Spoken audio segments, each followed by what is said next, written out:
Thank you very much. On the program is written there that I'm Leshabe Rampedi. I want to confirm that indeed it is me. I did not send a representative. We are going to try to be as efficient as possible on the program. You are not the only ones who are experiencing this day. We also have virtual people who are also with us. We acknowledge them as well. The first item on the program will be the welcome address, which will be done by the Vice Chancellor and Principal, Professor Matlo Mkhalong.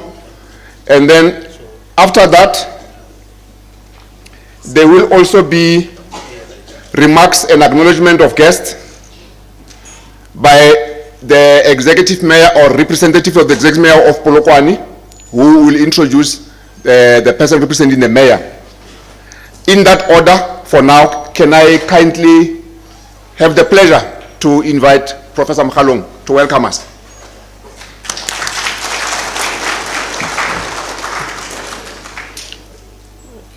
Thanks, Program Director. I think mine is a very simple one, to welcome everybody here. I always find colleagues and people confusing them. When they say you must welcome people, it's different from acknowledging guests. So, Uncle Joel, I see you looking at me with that eye of say, you should recognize me. Let me do that and recognize you for being here. And all the members of the Phokanoka family, to welcome you and thank you for always allowing us as the university and the foundation to remember and commemorate this giant Lawrence Phokanoka. Uncle George Mashamba is here. All the veterans of the League and of the party, I see here Mr. Nkwana, who is with us today, the executive mayor of our district municipality, Thanks, Madam, for being a friend of the university and always being here. The trustees of the Phokanoka Foundation, I know Madam Pauli Bushielo, you're one of them who is always driving them, that thanks for, going into this exercise, making sure we don't forget those who did our country a lot. I was speaking to Ndate Mabuso Msiman the other day, and just from listening to him and hearing what he says about Uncle Pokes, I realized that they say history hasn't got blank pages, but they will remain blank until we document them. There's a lot of things that can be said about our heroes, those who played a major role to put the country where it is. But as long as we don't document them, the coming generations wouldn't know where this country was and where it is and where we're supposed to take it to. Uncle Pokes was one of those who one can safely say he was a servant leader, somebody who was prepared to serve. And I think you'll hear today the kind of person who it was. The person who never said, what is in it for me, but what can I do for my country? And I think those are the type of people we need. And through memorial lectures like this one, a number of us and those who are still in service should be inspired and encouraged and know what they can do for their country.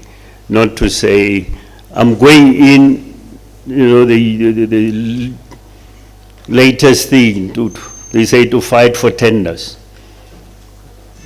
I think we can do more than that.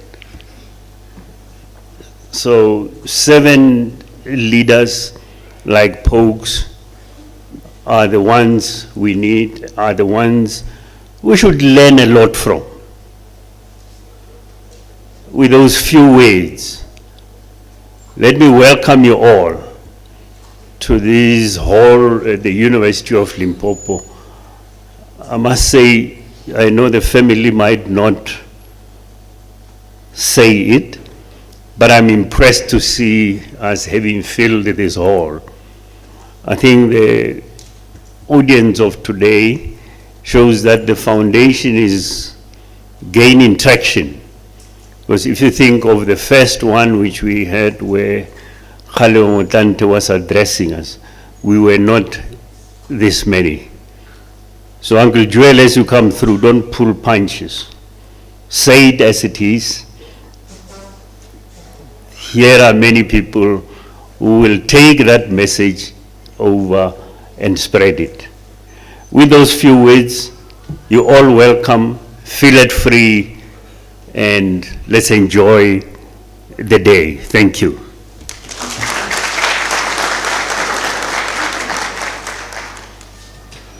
Thank you very much, Prof. The representative of Polokwane municipality, I'm told, is Councillor Mamabulo. May I kindly request him to come say a few words in acknowledging the guest. Thank you very much, Program Director. Indeed, I'm here on behalf of the Executive Mayor of the City of Polokwane, Councillor Mosema Makoro Jonempe, who because of ill health could not join us here today. As I'm doing my salutations, I will also be acknowledging our guests who are here today with us. Program Director Ndate Leshabe Rampedi, let me greet you and acknowledge you. Let me acknowledge the main speaker today, Mtate Joel Nechitenze, our Honorable Deputy Minister of Police, Me Poli Wishielo, our Premier, who will be speaking on behalf of the African National Congress in absentia, Me Popi Ramatuba, our Executive Mayor from Capricorn District, Me Mamidupi Tefo, the Vice Chancellor and Principal of the University of Limpopo, Professor Matho Mokhalong.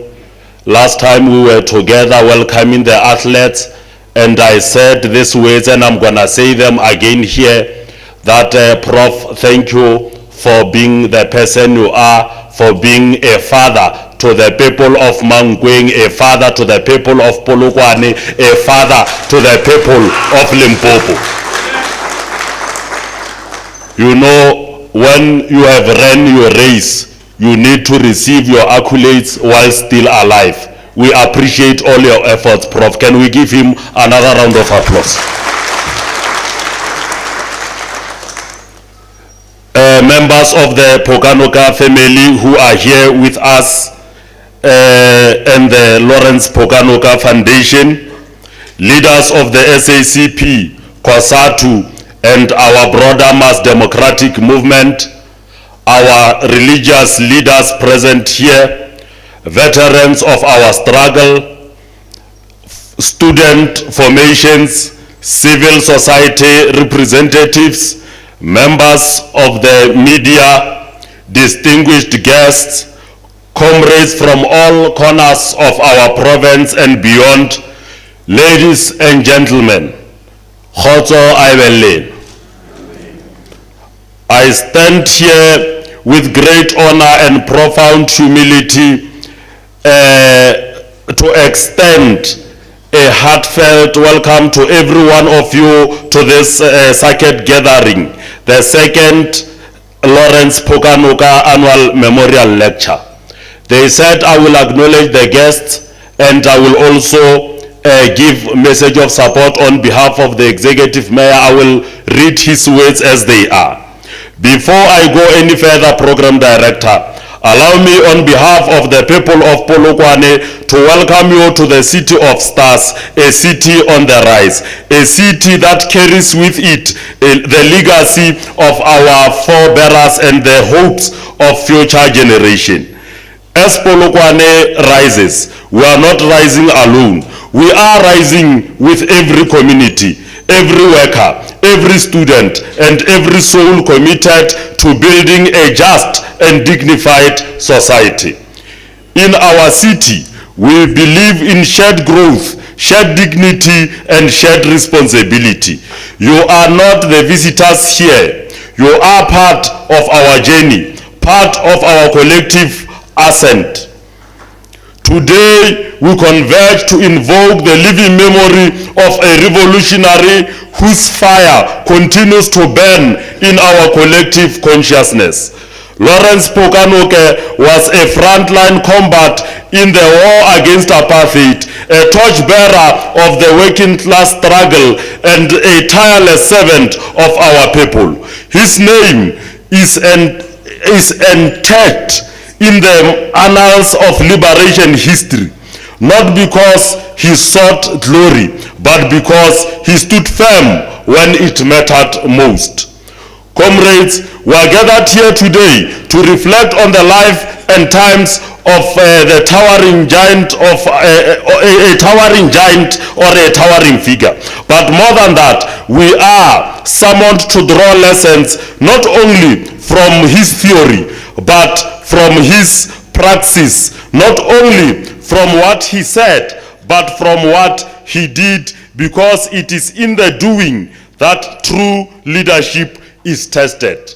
These are the words from the Executive Mayor of Polokwane in honoring this event and honoring the foundation. Program Director Eric Malaidi Kalala Halakajia Pataka Sepela Kaikela Gaibulu Bedubo Bataga, how Mitzima Shwana Mafloa Tabaka de Poro.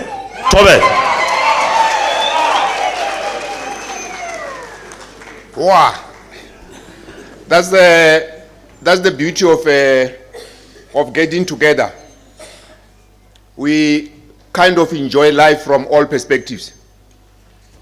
The next items will be messages of support, but let me thank Prof. Makhalong as well as Ntate Mamabolo for acknowledging our guests. I won't repeat that because they've done that, including acknowledging Ntate Joel, who will be our guest speaker. Around 1992-93, I was working here in this university, but I was also involved in a number of things. I remember one homeland leader moving from the Homeland Party to the ANC to the PAC to another party. And then that homeland leader was asked on radio, why are you moving from one political party to the other? What's actually your ideology? His response was, why don't you ask players when they move from Kaizer Chiefs to Pirates to Sundowns as to why are they doing that? I'm in politics.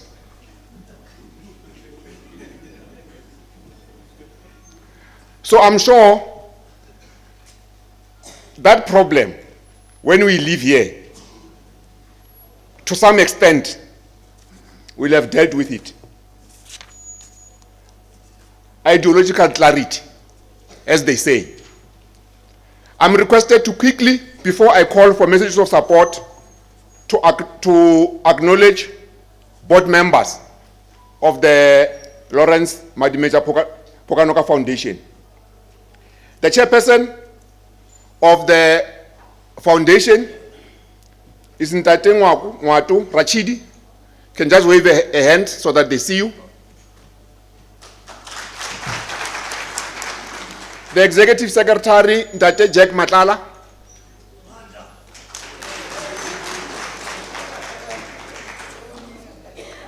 Away too. Other trustees is Dr. Pauli Bushelo, Dr. Annette Grisels, who has actually apologized. Dr. Ntile Khapula is here. I saw him earlier. There he is. Mr. Saul Mulowi, I saw him also. He's around. We have got Dr. Phil Mjwarwa.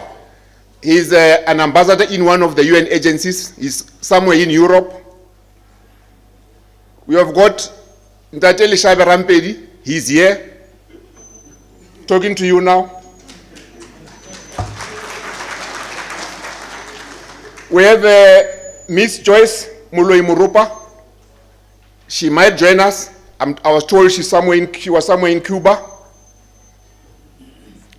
Coming back. And we also have Miss Joyce. Sorry, I mentioned Miss Joyce Muloi Murupa. We have got Ambassador Sello Muloto. He's somewhere in Switzerland. Ambassador Sat Kachalia, somewhere in Zambia. And we have got family representative, Miss Phokanoka MB.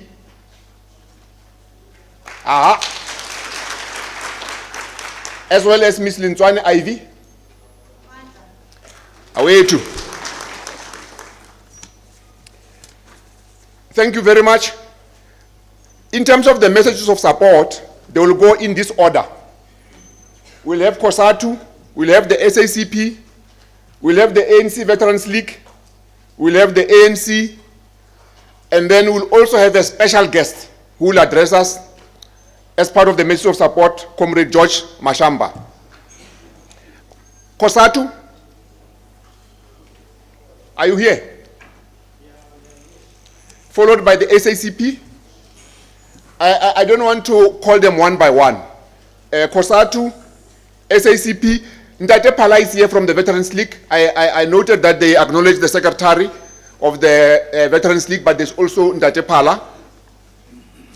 I'm sure they will guide us as to who is going to address us on behalf of the Veterans League. Basebenzi. Thanks, Program Director. Mandla. Awetu.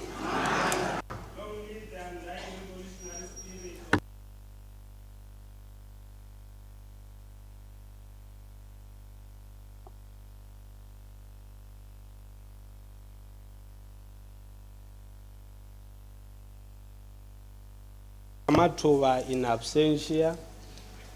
Comrade Mamadou Piet for the chairperson of the ANC Women's League in the province and ANC Women's League PC members who are present here.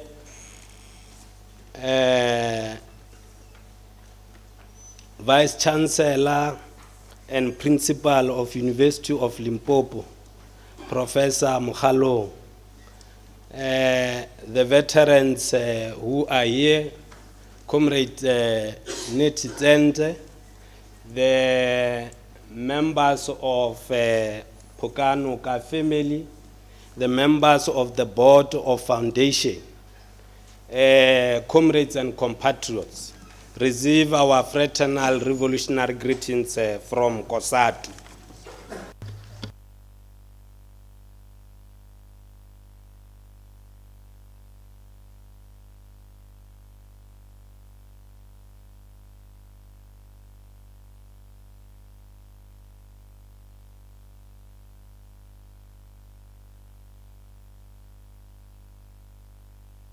For Mandela Day.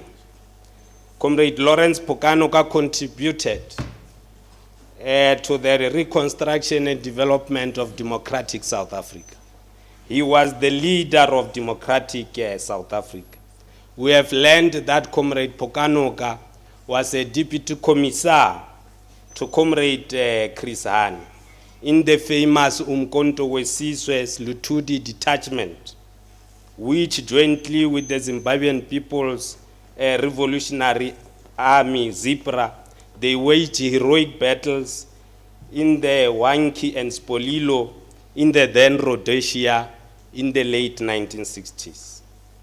These battles were aimed at opening the route to South Africa through Zimbabwe for trained MK guerrillas to rebuild the political and military structures of our movement after the clampdown of the early 60s and arrest of Rivoni. Comrade Phokanoka was known for his immense knowledge of revolutionary theory, intellectual prowess, voracious reading, good debating skills, and a political educator. Comrade Phokanoka was not just a populist, was not just a rhetoricist, was not a dictator, was not a demagogue.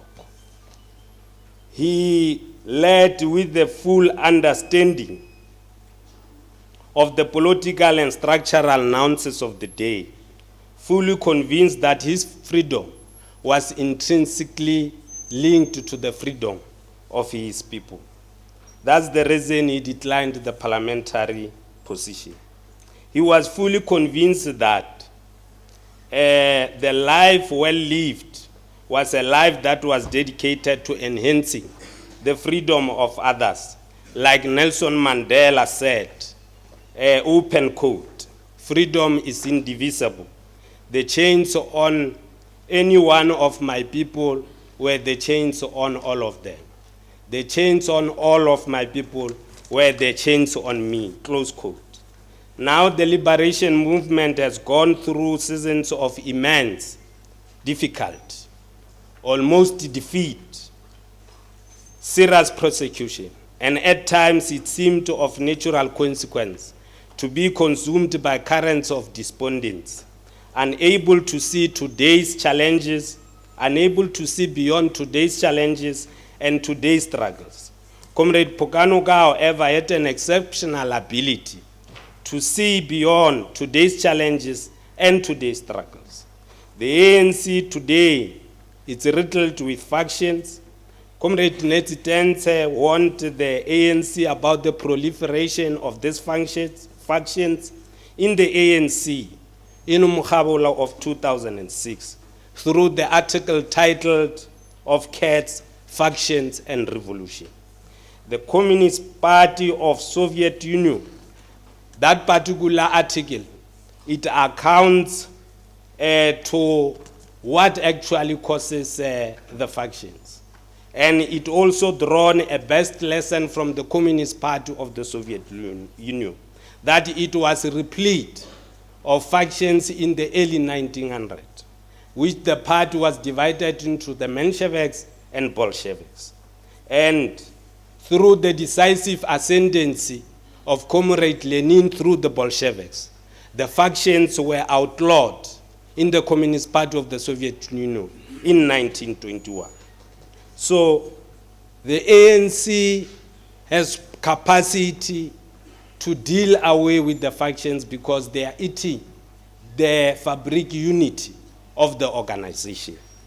And they make us to be far away from the people that we serve, and even not project us in the same very lenses which the masses that respected Comrade Lawrence Phokanoka could actually view us. Because the struggle that Comrade Lawrence Phokanoka was engaged in with his comrades was a struggle of the people, by the people, with the people, and for the people.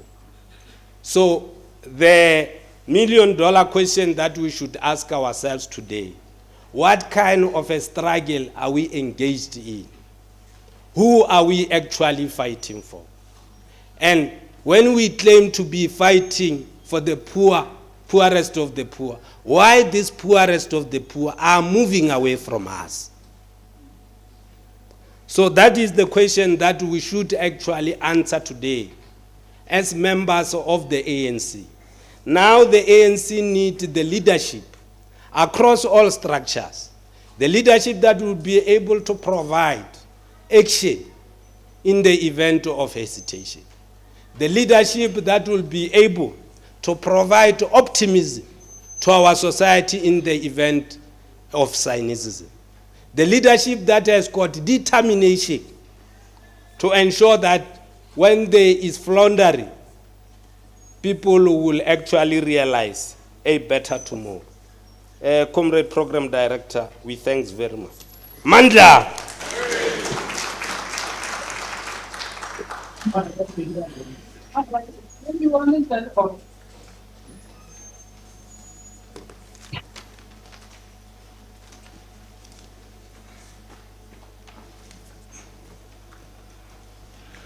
Thank you very much. I should indicate that his name is Comrade Abel Rangata. May I kindly request that as we walk out or in, we avoid this area, because that's where the cameras which are beaming this event visually are located.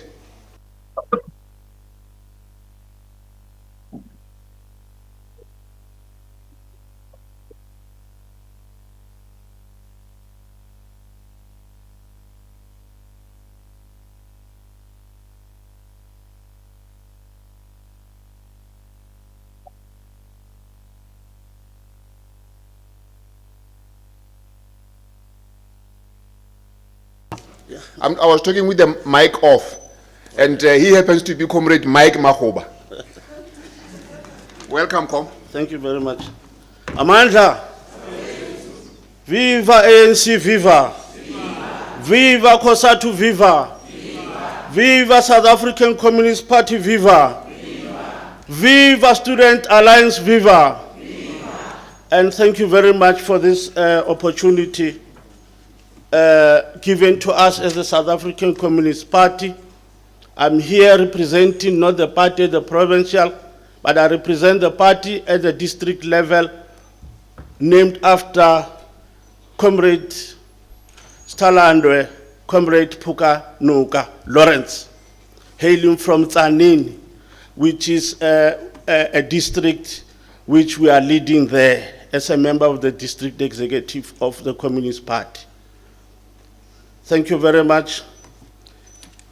And I also want to acknowledge, as you already did, my leader, but just for protocol, I must also indicate that we acknowledge the invite as the district of the Lawrence Phokanoka in Greater Tzaneen Municipality, that the foundation deemed it fit for the party at that district level to participate. But also, this is a very hot seat. The panel is full of the lineup of hot leadership, and I acknowledge you, my Comrade Joel Natitsenza.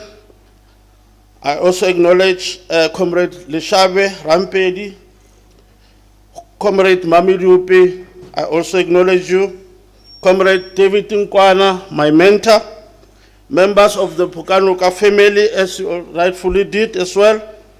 Also, the South African Communist Party, who are members who are present here, ANC present here, COSATU present here, veterans of our struggle, the student formation, the media present. But I also want to acknowledge my former mayor, Comrade Maripe Mangen. I saw you going that way.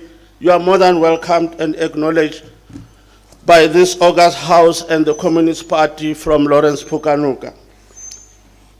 Comrade, I must indicate that for me it's an honor, because in the last days of the late Comrade Phokanoka, we happened to undergo his training programs on political education, which at the time he taught us the political education in Kwenamoloto. Those who served when I was still a teacher there, he took us through that course on political education. And we also, under his stewardship, and Comrade George Mashamba, were taught various political indices in terms of how we are taking the new democratic state forward. And we acknowledge that, because some of us, young as we were at the time, we really served under their stewardship. And I'm very much happy as a member of Communist Party to serve under those leadership. But also that Comrade Pokes served with some of our great fathers, like my great-grandfather in the Spolilo War. Also, he served there with them, and I'm happy to be associated with these gallant leaders. Thank you. And then also, I want to indicate that one of the things that he taught us, I'm not going to make a speech because it's not my platform today. He taught us some of us during his political education, that we must always, as always, remember who you are.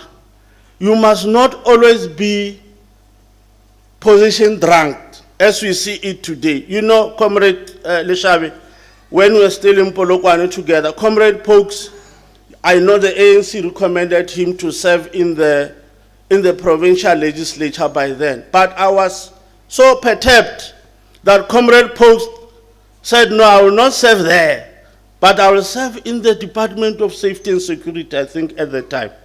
And you are talking of a very gallant fighter, you know, a gallant fighter. And what is happening today in South Africa, it's a serious tragedy. I call it, those who did development studies, I call it tragedy of commons. It's a tragedy of commons, because what is happening is the reversal of fortune. And I'm saying it as a Communist Party member. When I came here, somebody sent me a WhatsApp. Is that session, Comrade Noel, is that session ANC session or Communist Party session? I was not taught that kind of education by Comrade George, Comrade Pokes, and other late veterans. And I was shocked. What kind of a question is this one?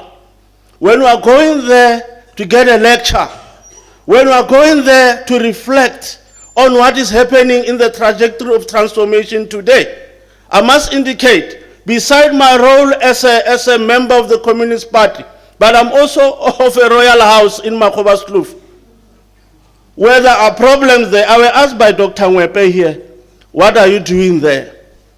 I'm saying there's a serious reversal of fortune in terms of what struggle folks fought for. Comrade Phokanoka, the first time he met me with various comrades, most of them that are late now, they said our struggle when we waged liberation was about land. Nothing else. Land. Because out of land, all economies come from it. And I say, I may not say much because the platform is a big platform, the shoes are big, but I'm saying there's a reversal of fortune, for instance, where we give people land as a department or as a department. But the very same land is going back to those whites, which it's really reversal. You see? So I'm just saying, I may not say more, but when our speaker, Comrade Joel, come to speak, we read a lot of his papers. Let him reflect on such pertinent issues. Other politics is not my area. Amanda! Thank you. Thank you, Comrade. Thank you very much, Comrade Mike. I'm going to call Comrade Pala from the ANC Veterans League. I had actually secretly told each of the comrades who are going to render messages of support that you have got 3 minutes approximately. But you know, it's nice to be on stage sometimes, and there are so many issues to cover. May I just request those who are coming to do messages of support that 3 to 5 minutes max, please. Thank you very much.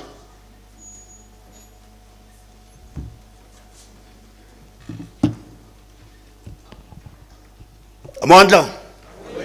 Amandla. Long live ANC, long live.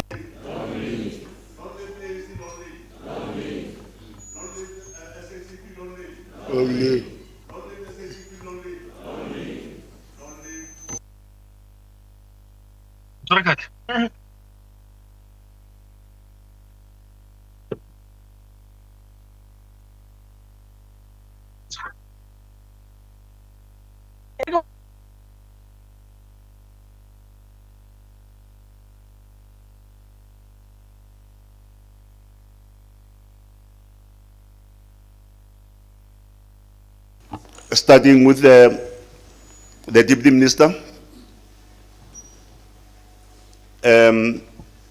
Prof, we acknowledge you and the leadership of the university.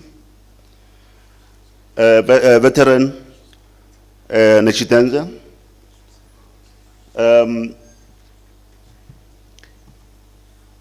the leadership of the ANC in general. I'm not going to state here one by one. Ladies and gentlemen, Tobel. Naki Comrade Pala, the leadership, the provincial chairperson of the Veterans League. On behalf of the Veterans League, we appreciate our invite here, and I would want to say, Prof, we appreciate the institution for having a number of memorial lectures. There were a number of them which one could not attend, but I'm excited that I'm here today and I'm attending this. And ladies and gentlemen, the issue of, or let me say, the generation of Phokanoka, we need to ask ourselves, who are this generation? Who are these people? These are the people who have ensured that they rejuvenate the ANC in the 50s. These are the people who ensure that we have the Freedom Charter, which was adopted in 1955, and which is 70 years as we speak. These are the people who established, formed Umkhonto weSizwe in 1961. And he belonged to that generation of little detachment. And immediately after that, these are people who ensured that the armed struggle it continues, and they establish various detachments of MK. And Prof, here, I want to say, those detachments is little detachment which where folks belong. It was followed by June 16. The next one, it was Moncada. The other one, it was Madunore. And it was followed by Isandroana. The next one, it was the Young Lions. And these are the detachments which we are not speaking about. And we say, Prof, and the leadership of the university, it's very, very important that this detachment are properly documented, so that our young people should know where we come from and where we are going. I think we all know the state of the organization currently, and we say, if Phokanoka and his generation were here, let me say some of them are still alive, they are asking themselves a question: what's the problem? Where have you gone wrong? But I think our keynote speaker will speak about this. Lastly, I would want to say the foundation, the chairperson of the foundation and the leadership of the foundation, we fully support these initiatives. And we say to you, when you have this type of engagement, kindly and please involve people who knows what happened. We, as veterans, we say we are still alive. We were there. We were in the trenches, and involve us as much as possible. We'll give you all. We'll able to explain what happened in the camps, what happened in Congo where Pokes was, and that's what and the young people should know. We say thank you very much for organizing this, and on behalf of the Veterans League, we say long live and long live Pokes. Thank you very much.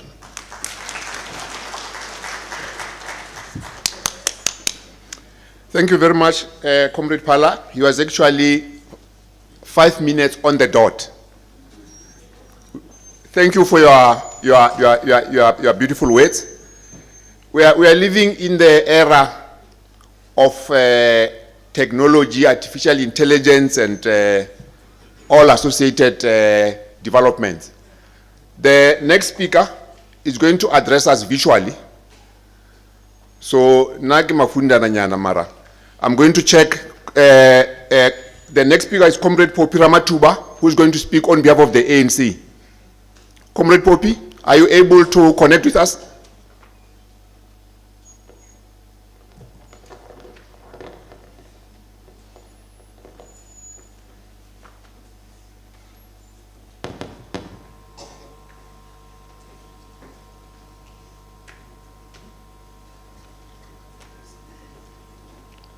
Can I?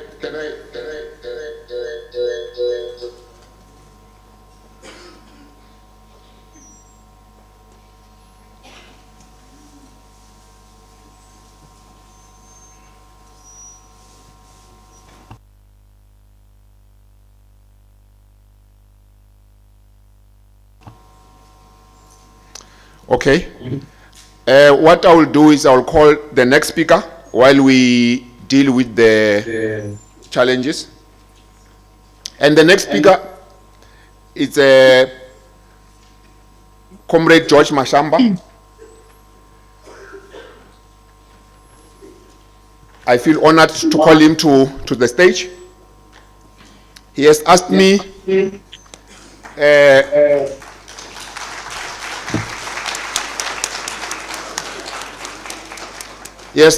that if I feel that it's taking too much time, I must stop him. I don't know if I'll be able to do that.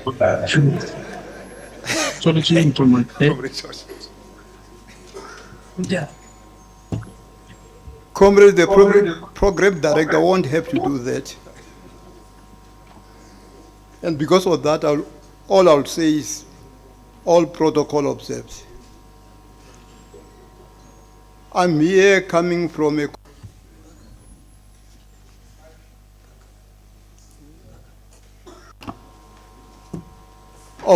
people who were tutored by Comrade Pooks. He mentored us on Ruin Island and accompanied him to Johannesburg prison. And I'm happy that the family and the foundation are doing what they're doing right now. And I'll support them to the hilt, because when I read the caption in the on the foundation, it says, uplifting the downtrodden. Uplifting the downtrodden. The downtrodden are the oppressed and exploited and the suffering masses of our country. And if that is the aim of the foundation, then I personally will support them to the hilt. Because today, when you look at what's happening in our country, you find that, well,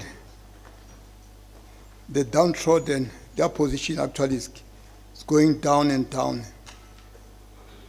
The question is, what sort of program does the foundation intend engaging upon? Are they just simply going to be economic programs? Because Comrade Pookswell was a scientist, a mathematician of note, but he didn't end up there.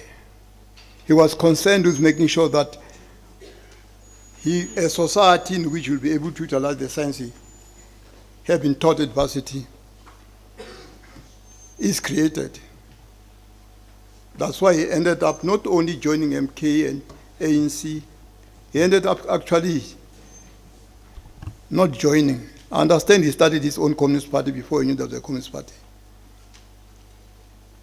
Because he wanted to make sure that when the artificial intelligence comes to our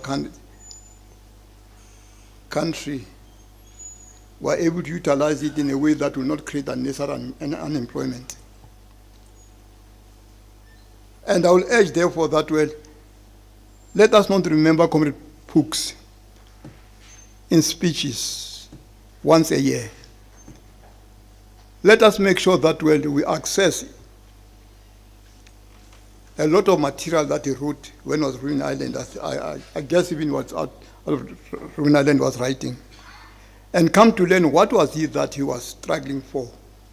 What sort of things was he embarking upon? And the best way to remember him, I think, is to carry forward that struggle, to make sure that a society for which he spent his life fighting for comes to fruition. And as far as the university is concerned, I'll say that, I support you, or I support your support of the foundation, because from this university, that if it does its job well, and not simply find solutions for Africa, but solutions for the world, producing scientists and scholars who will be able to help us deal with the problem that we encounter today, both in our country and also internationally. And not only solutions, but create scientists and intellectuals who will not just acquire knowledge for knowledge's sake, but will utilize it to create a better world, a better South Africa. It means that scientists and scholars who are not afraid are like Phokanoka, because I remember Comrade Jewel. Comrade Phokanoka addressed us the last conference. We had to stop him. They switched off the mic. Why?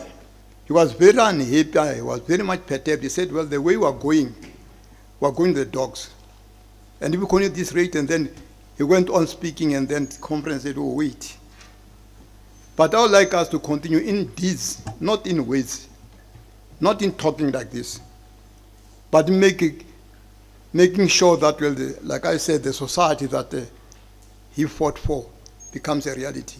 And the university, I think, has a very important place to play there. Scientists and scholars, in conclusion, who not only know, but have the courage, the vision, to stand up and challenge things if they go wrong.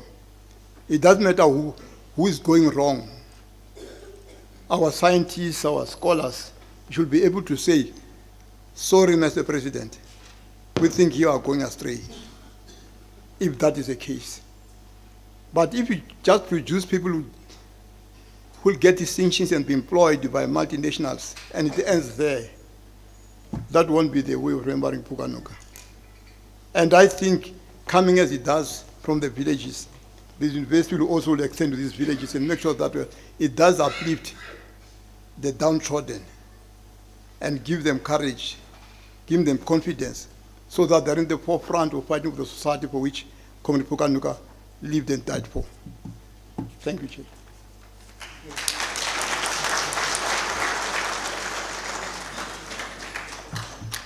Thank you very much, Comrade George Mashamba. We've tried to address the technology issue. I'm going to check, because we now are going to call Comrade Popi Ramatuba to address us on behalf of the ANC, African National Congress. The IT guys, Comrade Popi, can you connect? Comrade Sam Rampedi, I hope I am audible. The Lawrence Phokanoka family, our veteran Comrade Joel Nechtenje, the leadership of the alliance partners, the South African Communist Party, COSATU, SANCO, and all the fraternal structures of the mass democratic movement that are here. Of course, the Vice Chancellor of the University of Limpopo and the entire management team of the province, not forgetting the board of directors of the foundations of Lawrence Phokanoka, the leaders of the student movement and formations who are here, comrades and compatriots, receive our warm and fraternal greetings from the African National Congress, a provincial executive committee in Limpopo, the home of our revolutionary, our gallant, and also the very same determined comrade Lawrence Phokanoka. As the African National Congress, we want to appreciate and welcome the fact that once more the African National Congress has been invited by the foundation to come and also give a message of support to one of our finest from the movement, and the role that he played pre the democratic dispensation, the role that he has played, which has made sure that me and you today are liberated, and the role that he continue to play during the early days of building our state. And of course, as Comrade George Mashamba has indicated, we can't just gather here just to commemorate the comrade. We should, by our deeds, because revolutionaries must not only be commemorated by the speeches, by the songs, the struggle songs, that we can sing very well, but we need to begin to start commemorating and remembering our veterans, our struggle heroes by our deeds. We must remember them by how they would have loved to see South Africa to look like. But unfortunately, how we do things, both as the ANC and also those who are deployed by the very same ANC into government, who are supposed to change the lives of our people, unfortunately, we are not living up to what Comrade Lawrence or Comrade Wompokes, as we affectionately known him, would have loved to see our country moving forward.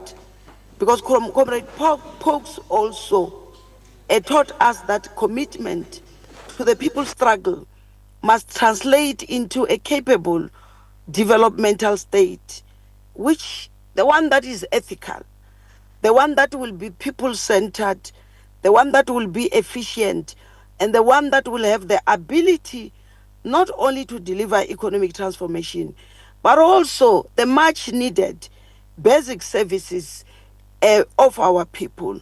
We all know that Pokes is one of those who never left his people. Looking at his background, somebody who studied in courses at that time that were not meant for blacks, because we all know how Hendrik Verwoerd described blacks, that we are good as being domestic workers, as being garden boys, and the best we can do is to be petrol attendants. But he went through the so-called subjects, science subjects, that the myth of saying they cannot be done by blacks, and he excelled in them. But still, even with that, he chose to live amongst his people, amongst the downtrodden. And that is one thing that, as long as we fail the rural poor, we are failing Comrade Pokes. That is why, as the African National Congress, we commit ourselves that we will make sure that our policy continue to be biased to the poor and the working class for the sake of Comrade Pokes and many more. We will make sure that when we talk about rural education, we put the true meaning of health. We need to make sure that even a woman in the deep rural areas of Skukune must be able to have access to a surgeon that somebody in Polokwane or in Senten or in is able to access. The locality of the poor and the marginalized, their geographic location must not deny them access to services. When we talk about economy, until such time we focus on the rural economy, we can never talk of inclusive economy. And the economy that Comrade Pokes wanted to see was when the rural poor also is included in the economic transformation. We owe him a lot because he believed in rural agriculture. But when we talk about farming, we always are focused on the commercial farming. We are not looking at the rural women who on their own have proven beyond reasonable doubt that they can farm without even the land. Now, if we really want to bring the true meaning of commemorating Comrade Pokes, we must be able to say those rural women who can farm without the land must be the ones who get prioritized in making sure that they do get the land. Unfortunately, what has been happening over the years, we've been prioritizing ourselves in making sure that we get who are not even farmers. Some of us are not even interested in farming. We're just interested in saying we're owning the land. Hence, you see so many of our land which have been claimed are lying fallow without being productive. Whereas had we given them to the rural poor women and equip them with skills and also with resources that we give to the so-called commercial farming, that is when we will put a true meaning of commemorating Comrade Pope's as life. So, Comrade Chairperson, I wouldn't want to waste a lot of time, but I want to say to all of us who are here, we are who we are. I can speak for myself to say if Comrade Popes, who was very passionate about education, did not fight for a black child to get quality education, perhaps I would not have been able to be fortunate and get the education up to tertiary level, which I've been able to. Hence, I said, I'm a direct beneficiary of what Comrade Pokes fought for. So the least I can do is to make sure that the millions of Limpopo who are poor, who don't have access to education, with the fortunate that the African National Congress in Limpopo is still given an opportunity to can lead, to can govern without the so-called GNU. We should be able to be focusing on those ones, as Comrade Pokes has done so. I'm also saying those who know Pokes' teaching, those who have listened to his lectures, those who were fortunate to come across him, you know very well he will not speak without having to talk about gender transformation. When he spoke of triple oppression, when he taught us that the struggle of women emancipation must not be seen as if it's secondary. It must also be part of the primary struggles of the entire liberation. Society will never be liberated until women are also liberated. That is why I can tell you today he is crying in his grave. He's not resting. When we see young women, last week we just witnessed a case of an 19-month-old, the youngest case that we have to deal with in the recent days, having been sexually violated, having been raped, and we had to deal with that. Comrades, that is what I'm saying. In commemorating Comrade Pokes, we should look into that. Finally, I know that today I'm one of the beneficiaries because Limpopo has its first female premier, and that is something that Comrade Pokes wanted to see during his lifetime. But we took time. We are hoping that it will not end with Comrade Poppy. Many other female comrades who are capable will do so. Thank you very much, Comrade Chairperson. And I'm saying, long live the undying spirit of Comrade Pokes. Long live. Long live. Thank you very much, Comrade Dr. Popira Matuba. She is also the Premier of the province while speaking on behalf of the ANC. I'm now going to call our ANC NEC member, Comrade Dr. Poli Bushielo, who is also the Deputy Minister of Police, to introduce our guest speaker. Comrade. Thank you very much, Chairperson. And I know people are asking why I'm wearing mazaza in the house. Professor Mkhalong was saying it's because as police I want to jonga you, you know. But it's not that I had an eye operation, so it doesn't need a lot of light. But I could not miss this for anything. So please bear with me. It's not about zazazeling only. Let me take this moment to greet all of you who are here, and also the top table, all of you as introduced earlier, because we would not want to waste time, and also messages of support from our executive mayor, COSATU, SACP, ANC, and Comrade George. I'm going to briefly just speak about Comrade Lawrence Phokanoka, and then thereafter quickly introduce our speaker. Chair, as people were speaking here, and they were taking their time, and I could see your frustration, it all reminded me of Comrade Pokes. All of you knows that once he take the podium, it will never end.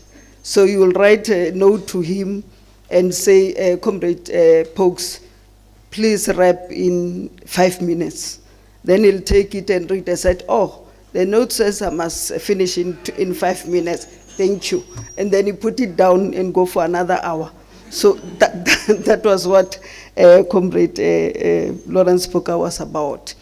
And also some of us, we started this foundation because myself in particular and other comrades were recruited in the SACP by Comrade Pokes himself. He gave us that book. You remember the red flag of South African Communist Party, and give us a portion to go and read. Us being us, we crammed the whole thing, and then when you ask you to produce, you just produce ATCs, and then he sent you back to say, politically, I want you to hear what you are saying. So it was an honor for us to start. It has not been easy when we started. We also lost 2 members of Lawrence Poka Foundation, and the other one, unfortunately, was his son. And there are 2 kids, I think, sitting Lekoko here.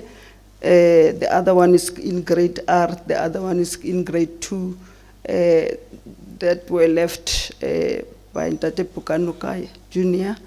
And as the foundation are trying to assist in terms of going to school and others. So when we come to you knocking doors, please open them for us.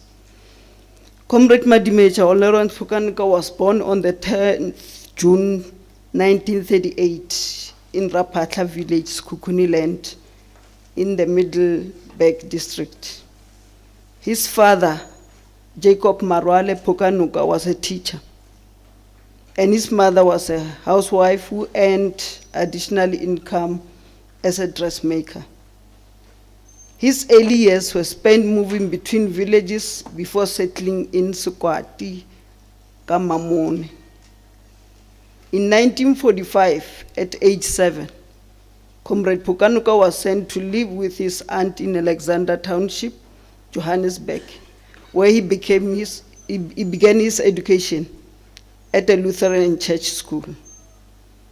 And in 1947, he rejoined his parents in Vleisboom and continued his school in Mankopane Tribal School. By 1954, he had enrolled at Kennelton High School, completing his matric in November 1958. I don't know how many of us were born by that time. I'm just going to pass other things because of time. In 1959, after completing his high school, Comrade Phokanoka enrolled at the University of Fort Hare to study physics, chemistry, and mathematics. It was here that he became deeply involved in the political activism, joining the South African Communist Party in 1959 and the ANC in 1960. At Fort Hare, he worked closely with other student leaders, discussing key student issues, and was elected to represent Fort Hare at the launch of African Students. That is why, as the foundation also, one of our projects, and why in particular we are here at the University of Limpopo, is that we are discussing with the university, and they are very, very positive. We want to establish Lawrence Phokanoka School of Leadership dealing with physics, chemistry, and mathematics, because that's what we need in our country at this time. So like the one in Thabo Mbeki Leadership School in UNISA, we want the same here at the University of Limpopo. And I must say, Prof. Mkhalu, thanks for believing in us when we didn't even believe we can pull it up. but you also assisted us in making sure that we are able to be where we are. And thanks, Dr. Mwepe, also for making sure we did. The concept documents and all other things are done. It's just that we just have to do 1, 2, 3, but you'll see it up and coming, and that's the reason why we came as this foundation, to particularly concentrate on who he was. Comrade Phokanoka was a key participant in the Wanki's Polilo campaign, a joint operation by Umkhonto weSizwe, not MKP, Umkhonto weSizwe, and the Zimbabwean People's Revolutionary Army, ZIPRA, serving as second commissar under Comrades Tembisile Chris Hani in the Lituli detachment. He played a crucial role in the operation which led to the eventual capture by the Rhodesian and South African military forces. Comrade Phokanoka was subsequently transported to South Africa, where he spent over a year in Pretoria Central Prison awaiting trial. And in March 1969, he was sentenced to 18 years in prison and was transferred to Robben Island, where he served his sentence. In later years, or following his release from prison, Comrade Phokanoka contributed to the peace and reconciliation processes in the Northern Transvaal. He turned down an offer to work in Parliament after the first democratic elections, instead choosing to serve as a junior official in the Northern Province Department of Safety and Security. He remained politically active, serving as chairperson of the SACP in the province, and I was fortunate to also be part of that PEC, and later being honored as the South African Communist Party Honorary Life Chairperson. In 2002, he was awarded the Moses Kotane Award by the SACP for his lifelong contribution to the struggle for national liberation and socialism. And in 2005, he was further recognized with the Order of Luthuli in silver for his sacrifices in the liberation struggle. In later years, Comrade Phokanoka became blind and retired to his rural roots in Sekhukhune land, where he passed away in July 2005. His life remains a testament to his unwavering commitment to the fight for freedom and justice. Long live Comrade Lawrence Phokanoka, long live. Thank you very much, comrades. Now, the brief. The person that I'm going to introduce is known to all of us, but also I was also fortunate to serve with him. Remember, he was the chairperson of the Northern Transvaal that time, and with Comrade Thabo Makunyane, the late, and they were tasked to form structures of the ANC in the province, and that was around 1991-92. So we have been there, Comrade Joy, and we used to know his name as Comrade Peter Maibuye. Those who would read, they will read under the name Comrade Peter Maibuye. But also to say Comrade Joel is still serving the organization at another level, but also with the pride and dedication that we know him to be. And I'm saying this because I was lucky also to work with him in the war room of the ANC during the elections last year in May. We would not sleep, and he was part of those who were advising us on what to do as we go on. So he has never rested, he has never taken a leave, he is still with us. Comrade Joel Katutselo Nechitenje is the executive director and Vice Chairperson of the Board of Governors of the Mapungube Institute for Strategic Reflection, MISTRA. He has a Master's of Science degree in Financial Economics and a postgraduate diploma in Economic Principles from the University of London, as well as diploma in Political Science from the Institute of Social Services in Moscow. Before his retirement in 2009, he served in government as head of communication in President Nelson Mandela's office, as CEO of Government Communication, GCIS, and head of the policy unit in the presidency. He was a member of the first National Planning Commission and non-executive director of the Council of Scientific and Industrial Research, CSIR, and currently serves on the board of Life Healthcare Group. He was a member of the National Executive Committee of the ANC from 1991 to 2022. Comrade, you can see the reason why we wanted a person of caliber of Comrade Jewel to come and address us today. Comrade Jewel. Can we have a revolutionary song at least, Mar?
Amandla, Matla, long live the spirit of Phokanoka, long live.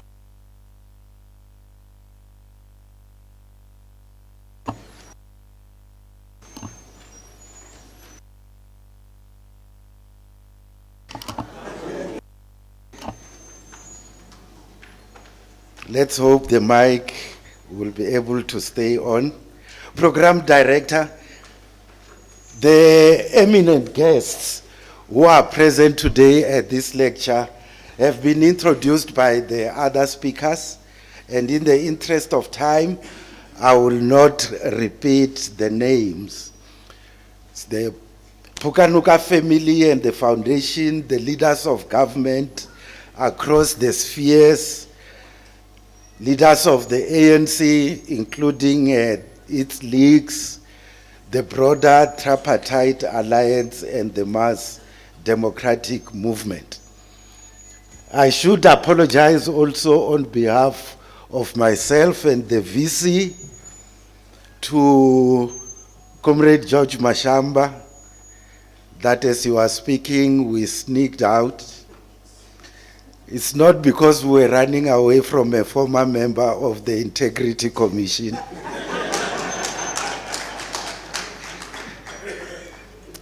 I learned a lesson.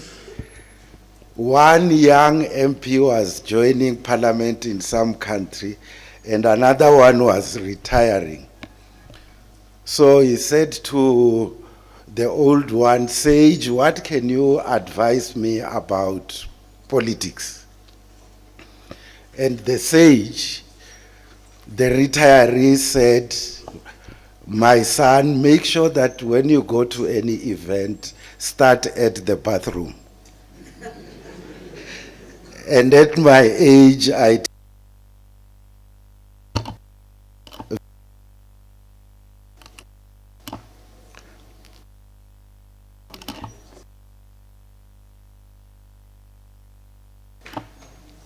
the speaker,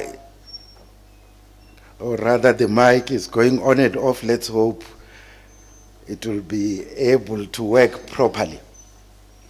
As others have said, it's an honor to participate in an event such as this, and also because it's exactly 20 years to the month since the passing of Lawrence Madimecha Phokanoka.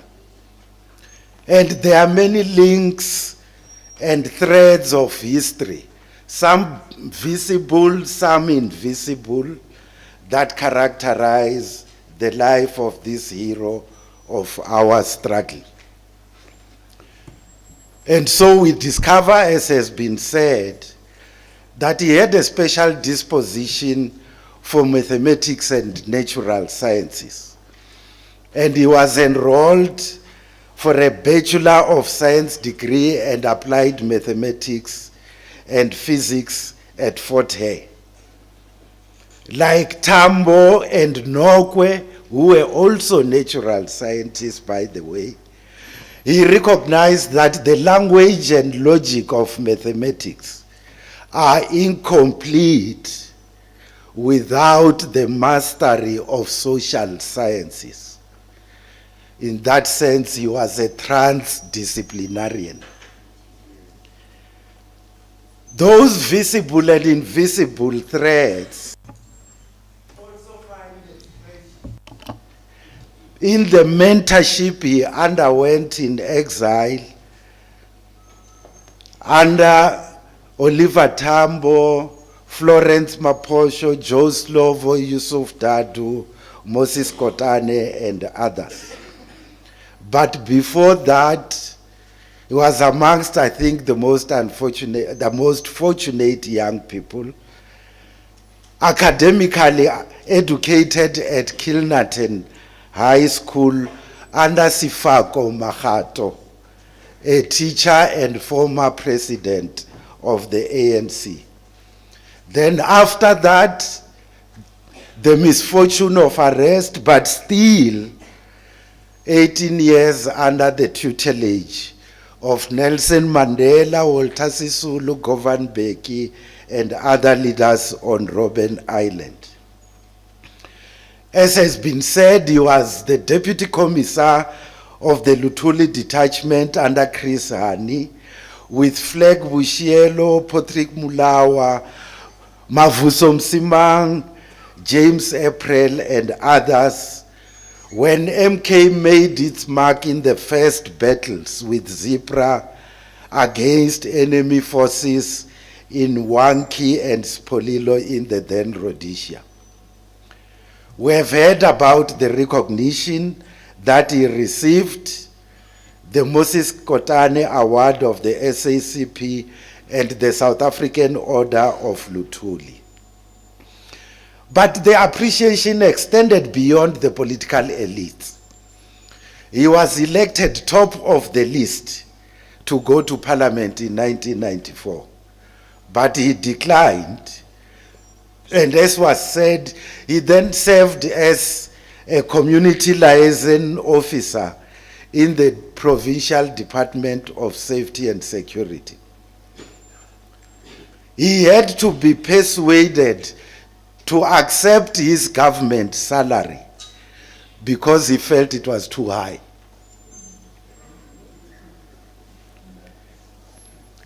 Many of us, including myself, feel a sense of sadness not to have met him after he lost his sight, which is meant to be a debilitating affliction. Not because necessarily we wanted to go and sympathize, necessary as that may be, but because I think physical blindness would have sharpened his vision even further. It would have galvanized the width and depth of his exceptional memory and perfected his analytical and communication skills. He had a penchant of establishing connections among seemingly unconnected social and natural phenomena, understanding life in its various dimensions. As many have observed, he was hardworking, self-effacing, persistent, erudite, and master of polemics. When he addressed the first lecture some 2 years ago, former Deputy President Kgalema Motlanthe said that Phokanoka was always eager and ready to explain and simplify concepts. He would explain the laws of motion, which apply with equal force both in society as well as in nature. This law of motion, continued Comrade Motlanthe, specifically states that, and let us listen very closely because this is the theme of my address today. It states that a thing is and a thing is not, but always in a state of becoming. Those were Phokanoka's words. A thing is and a thing is not, but always in a state of becoming. So let's conduct the conversation with Bra Pokes, informed by that profound observation. It is about the permanence of change. Change that can lead to a new form called in dialectics transformation of quantity into quality. It can lead to coexistence or rupture amongst contending forces, referred to as unity and struggle of opposites. It can lead to movement from low to higher forms of complexity in a system, what in dialectics is called negation of the negation. This appreciation of the permanence of change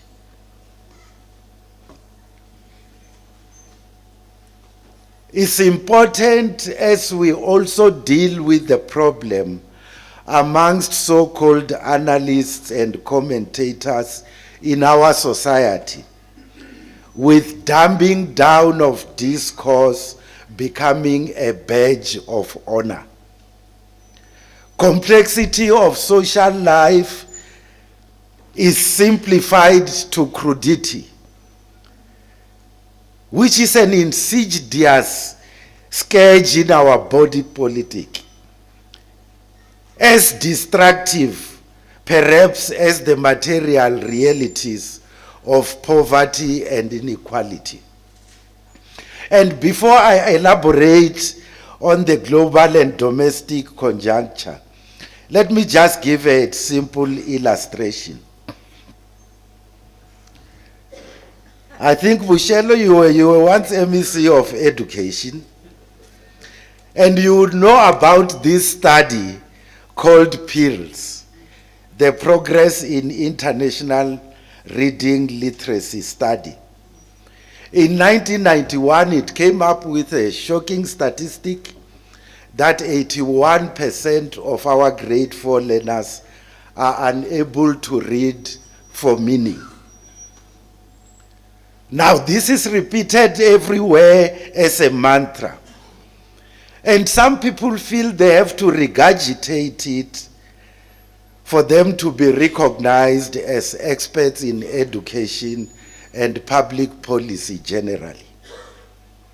But if you dig deeper into the longitudinal trend, you will find that that percentage of 81% in 2021 was higher at 87% in 2006. It came down to 82% in 2011 and further down to 78% in 2016. And so, in this sport that we enjoy as South Africans, the sport of self-flagellation, we miss that mega trend of gradual improvement before COVID-19, and that there is a possibility of rising from that trough. We ignore the state of becoming that Phokanoka taught us about. Now let us examine the state of becoming in relation to the cause of social change. I'll try to use Comrade Phokanoka's methodology and emulate his analysis. In some instances, I'll debate with him in his absence.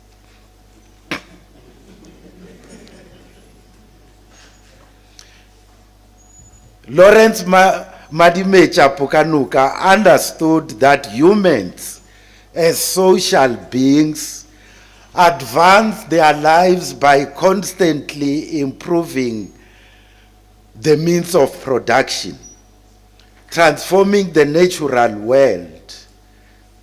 And as they advance, social life and production processes have to be organized and regulated.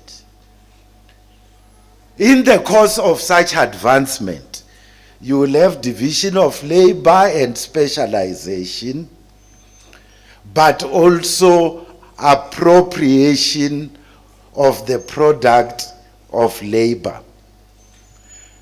This was expressed more than 200 years ago by David Ricardo, who said that the produce of the earth is divided among classes of the community.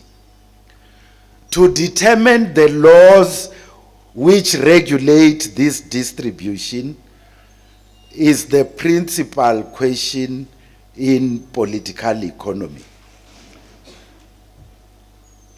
The classics of social science, which inspired Phokanoka, teach us that the history of humanity is one of class struggle around this fundamental question of political economy. The state, ideological discourse, religious beliefs, education, in other words, what is called the superstructure, are shaped to promote and defend existing social relations. And so Phokanoka chose to pursue a life of freeing humans from toil towards the joy of a comfortable and fulfilling life.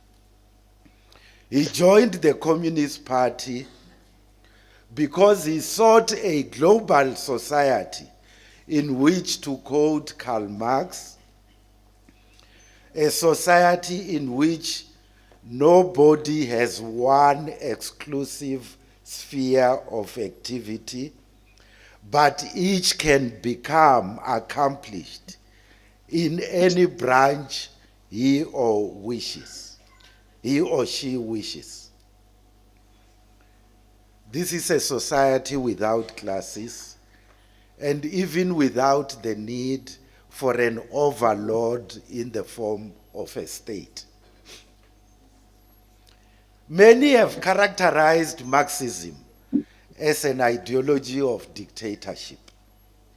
However, folks knew that in celebrating the Paris Commune, Marx and Engels cited its implementation of democratic elections and what they called popular democracy, the right to recall public representatives,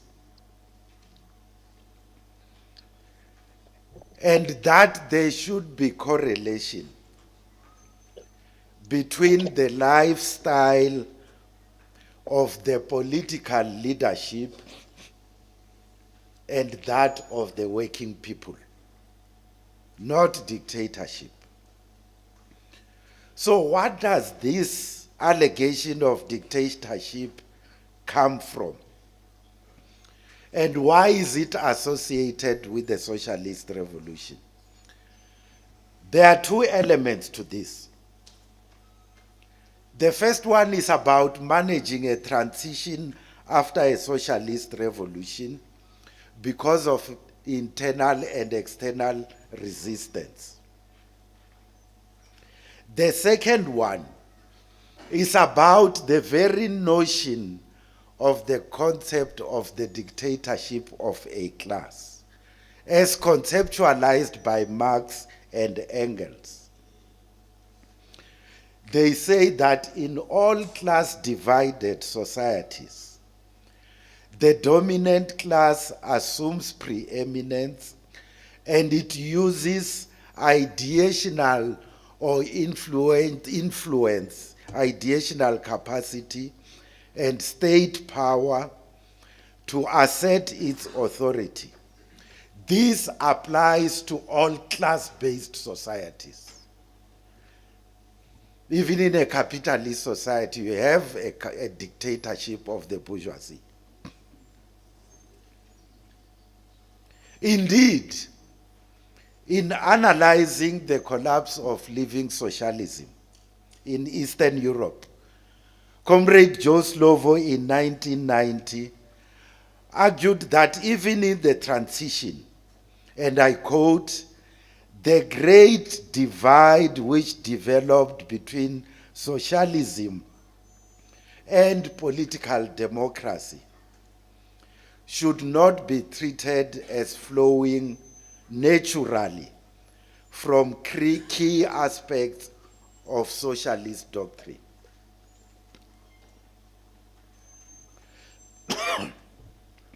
Marxism clearly projects a system anchored in deep-seated political democracy, Slovo says, and the rights of the individual, which can only be attained when society as a whole assumes control and direction of all its riches and resources. But was the experiment of socialism viable?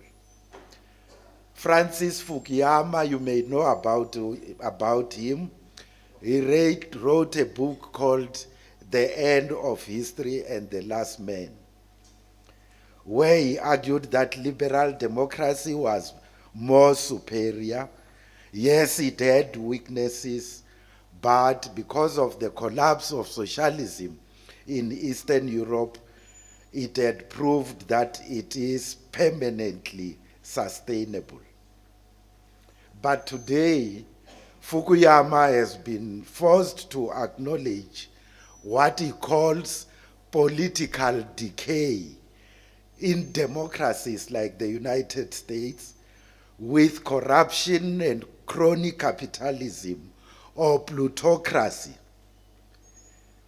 being the order of the day. He has got all manner of explanations about why this is happening. But we also have to acknowledge that capitalism has shown a remarkable capacity for self-renewal and regeneration. It has led to major advances in science and technology, and today it has given birth to the fourth industrial revolution, including artificial intelligence. And so, if capitalism has this potential, was Phokanoka wrong in envisioning a more humane society? But we can say, what about the advances in China? With its penchant to embrace and domesticate the best in scientific advances, to generate new forms of knowledge, and to reduce poverty Recording in a stopped. manner hardly seen in human history. Recording in progress. With China today emerging once more as a preeminent economic power that it once was 2 to 3 centuries ago. I think Brapokes would have argued that the system of capitalism is now generating fundamental contradictions which seem to have reached a confluence of irresolution. Liberal democracy is giving birth to unashamed rule by the rich and the openly corrupt. With social inequality worsening, the ruling class and political elites have defaulted to narrow identity. At the same time, we seem to be galloping towards what could become a global war, referred to some as a Thucydides trap, where a rising power in the form of China is seen as an existential threat.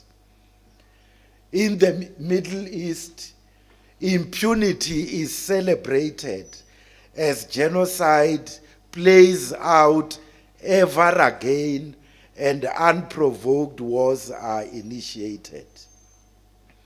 There are many conflicts in Eastern Europe and in Central and Eastern Africa, in the Maghreb and the Sahel in North Africa. Security-centered approaches to dealing with the scourge of terrorism, and the same applies to Mozambique. Those security-centered approaches at the expense of dealing with the social roots of these conflicts are not producing the desired results. Why do I use the notions of ruling class and political elites? This is because what is meant to be the left, the social democratic movement globally, seems itself to have been co-opted into the broader schema of neoliberalism and militarism. It is experiencing declining fortunes in countries such as Germany and France. Even in the United Kingdom, where the Labour Party is in government, the movement seems to be pathetically adrift, like flotsam in an unforgiving, turbulent sea. Desperately trying to stem that misfortune, that presumed left on a global scale finds itself also resorting to the straws of classless identity politics, averting the eye, avoiding averting the eye from and avoiding the fundamental question of political economy, to which David Ricardo drew attention more than 200 years ago. How do you distribute the produce of the earth amongst various sectors of society? And Lenin put it even more strongly, and I quote, "People have always been the foolish victims of deception and self-deception in politics, and they always will be until they've learned to seek out the interests of some class or other behind all moral, religious, political, and social phrases, declarations, and promises." So when you hear those promises and declarations, ask yourself, what is the class interest that lies behind this?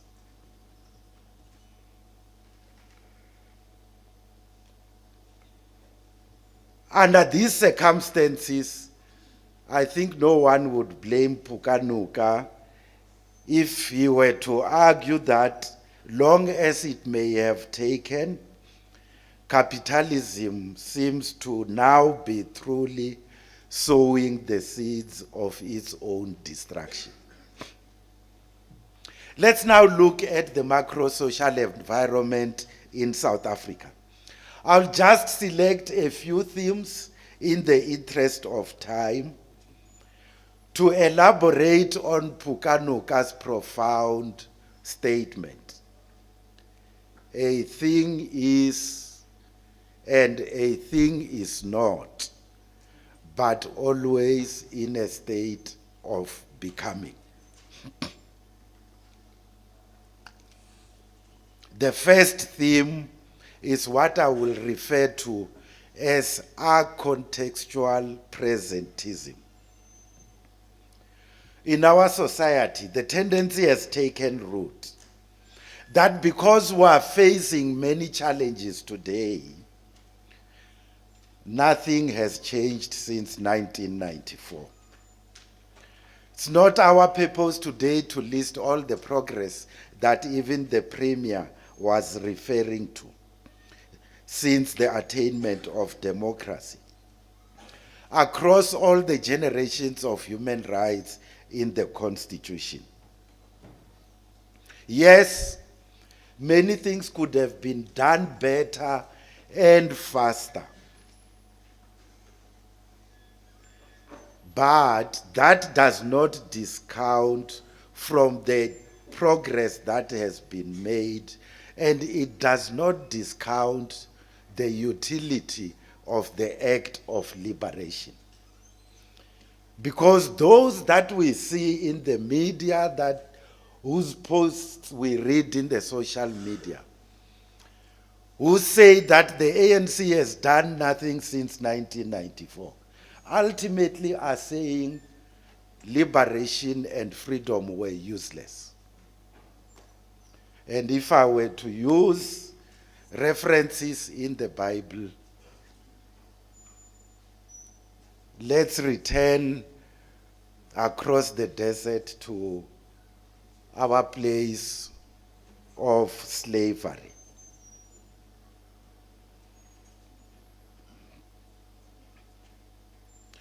The speed, the extent, and the depth of a freedom charter in a state of becoming need to be improved. But as we celebrate the 70th anniversary of the Freedom Charter today, and the injunction that the people shall govern, we can say with confidence that the attainment of democracy in South Africa was not a fleeting mirage. And I should say, with apologies to those who are in government, that these are contextual presentism can become perplexing when those who are in state institutions reveal themselves in explaining how terrible things are in their speeches, rather than focusing on and explaining what concrete interventions will be effected to improve the situation. Theme number 2, it's about the economy of the colony and the metropolis. What do we mean by this? We know South African society was founded on a political economy that was colonial, on the expropriation of black people's assets. There were limitations on black and women's entrepreneurship and skills. It relied on cheap labor. There is some progress now since 1994 in terms of blacks in skilled occupations, in management on boards, and also women. And university enrollment is now about 70% black or African, I think, compared to less than 50% in 1994. But in other indicators, such as asset ownership and land redistribution, our performance has been woeful. Why do we talk about two economies? Because the advanced section of the South African economy is chugging along. Yes, it has low rates of growth, and it is absorbing sections of the black community. Yet, the majority of black people remain excluded. And there has been criticism that we sometimes have the tendency of seeking to create employment opportunities for workers we wish we have, as distinct from the workers that, unemployed workers that we have, who are either semi-skilled or unskilled.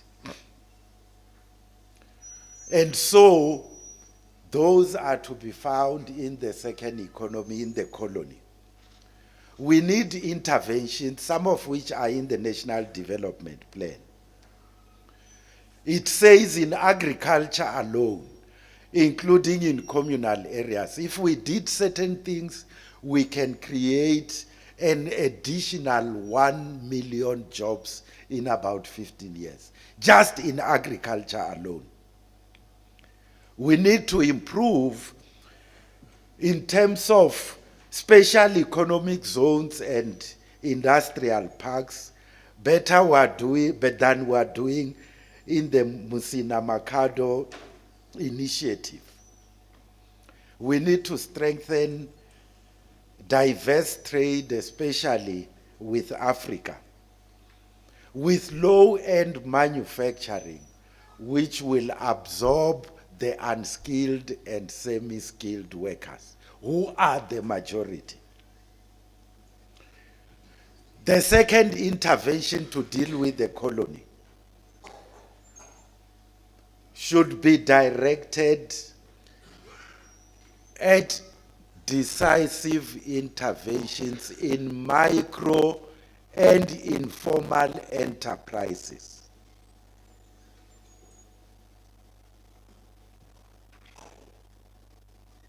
Or rather the third one. First one, agriculture. Second one,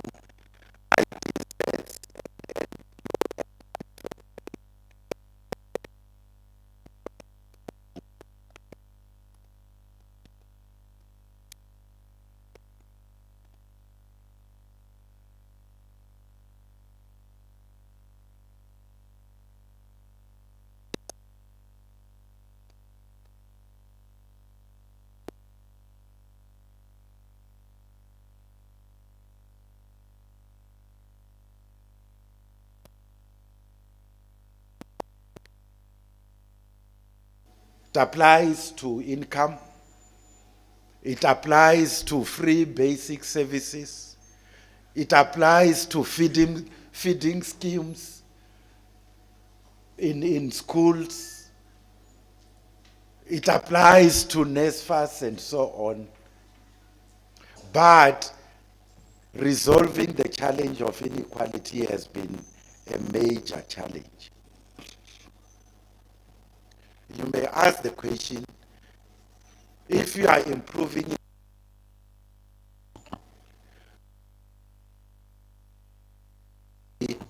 what operate the mic, if we are dealing with poverty, why does inequality matter? There's an interesting book called The Spirit Level by Wilkinson and Pickett. They show that violence, the size of the prison population, drug use, mental illness, life expectancy, educational attainment, and teenage births are much worse in societies that have got high levels of income inequality. Even when these societies, compared to those that do not have high levels of income inequality, even when those societies are ranked at the same level of development. And so, it is not just poverty that should concern us. Inequality creates these other scourges in society. Size of prison population, violence, and so on. Some have observed to say that's why perhaps the extent of criminal violence in South Africa, perhaps that extent is the same as in some countries in Latin.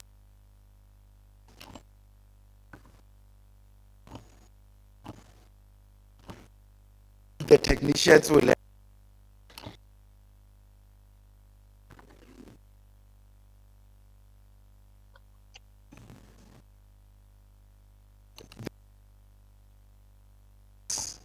otherwise it disturbs this one. Okay, so the point that we were making, let me just give this comparison. In South Africa, with high levels of inequality, those things that we referred to, size of the prison population, criminal violence, and so on, are very high, comparable to countries, some countries in Latin America. In terms of poverty, a country like Tanzania would, on average, be poorer than South Africa.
about 40%.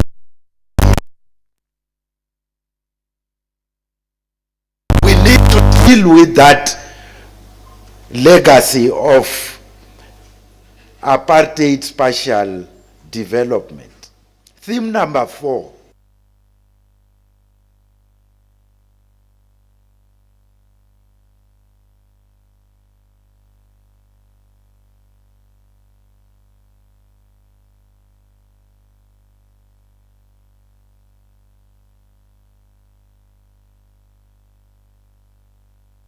Who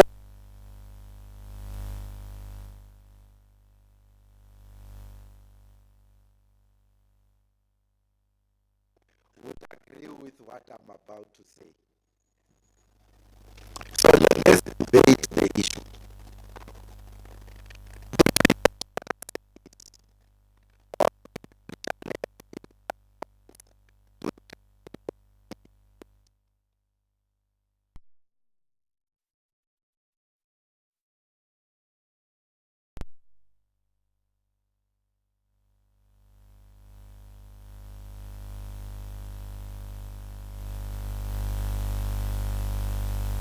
Attached to these injunctions of the Freedom Charter, that in a cutthroat capitalist system, when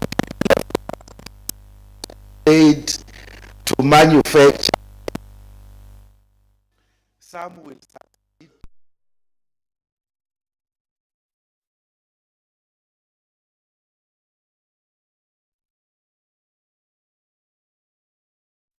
enterprises, even amongst the new entrants who may be black.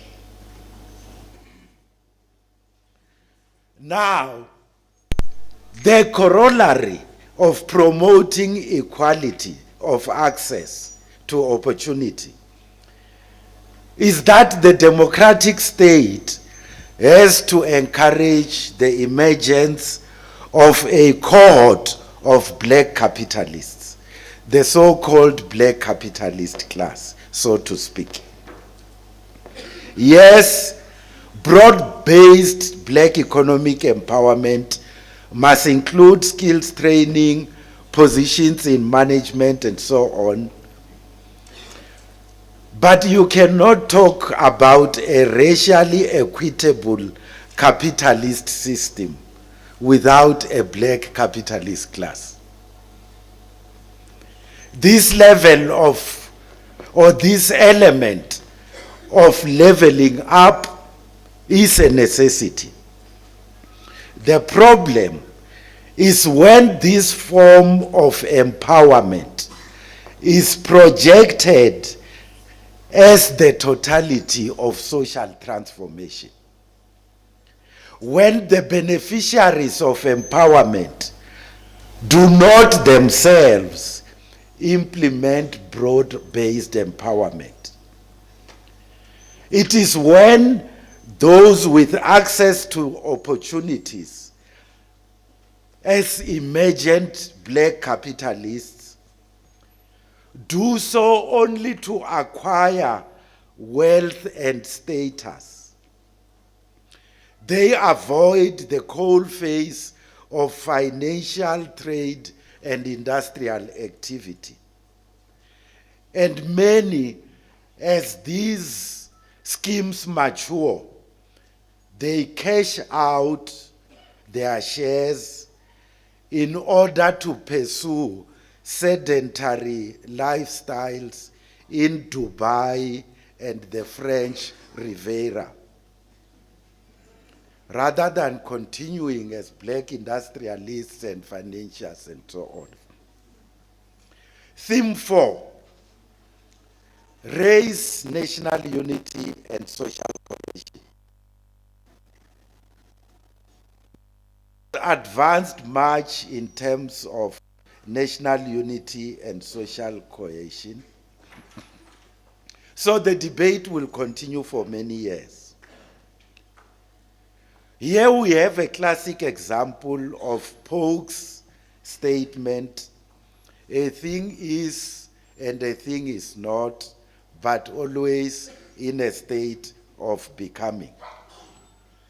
And so the flag, the national anthem, sporting victories and so on lead to celebrations amongst all of us, especially the multiracial elites. These are important indicators of positive sentiment, but they will be fleeting and inconsequential if the fundamental questions of social equity are not addressed. Quite clearly, the quarrels around the issues of race derive essentially from material self-interest. When we had that political compact in the early 90s, leaders of the black community, and I'm putting it crudely here, promised that we will counsel patient amongst our constituency for an orderly process of social transformation. Leaders of the white community were supposed to counsel contribution to social redistribution.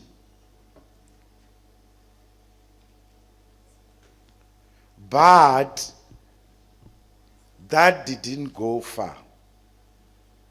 There was a slogan that I think those who are old enough will remember: the guts to fight back. Interestingly, in 1999, and it didn't come from the National Party, or did they call themselves New National Party then? It came from the predecessor to the Democratic Alliance. Fight back.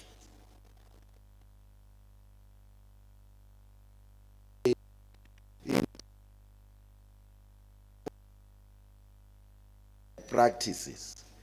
It continues in the racist and right-wing alliances that are being forged across the borders, especially with the rise of such right-wing parties in many developed countries of the North. Theme number 5, the national question and narrow ethnic identity.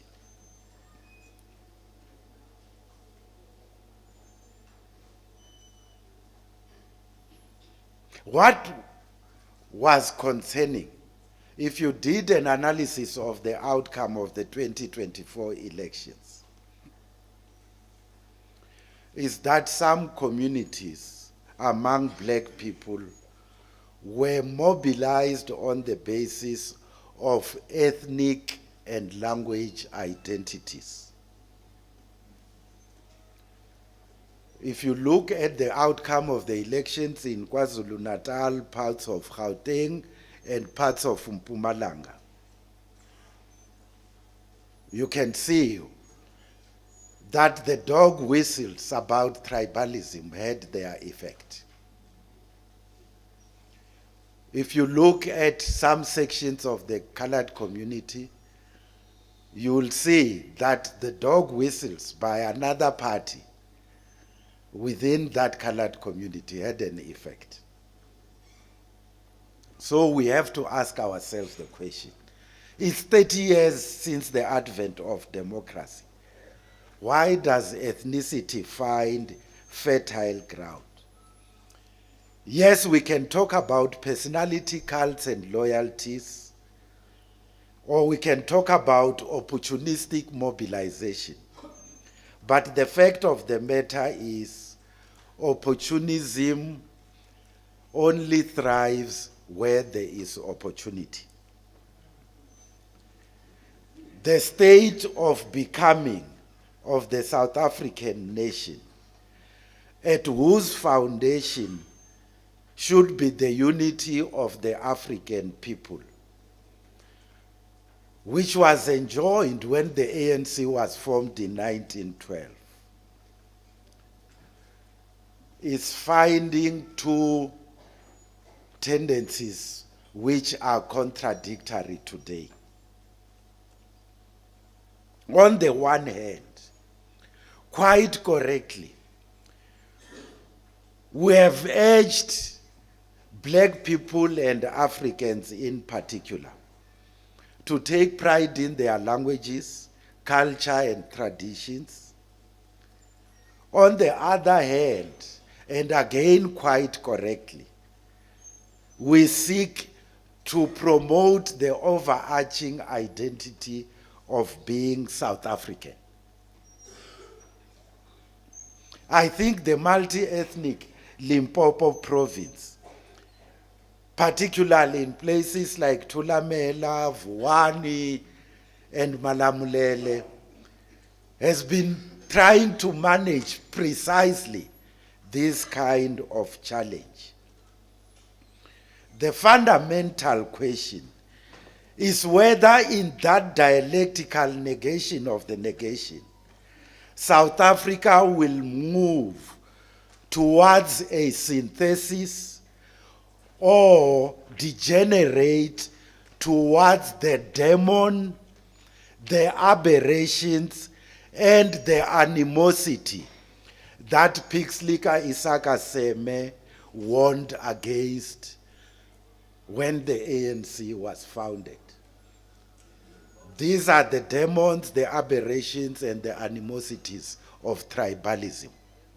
I'm saying these tendencies were much in evidence in the last election.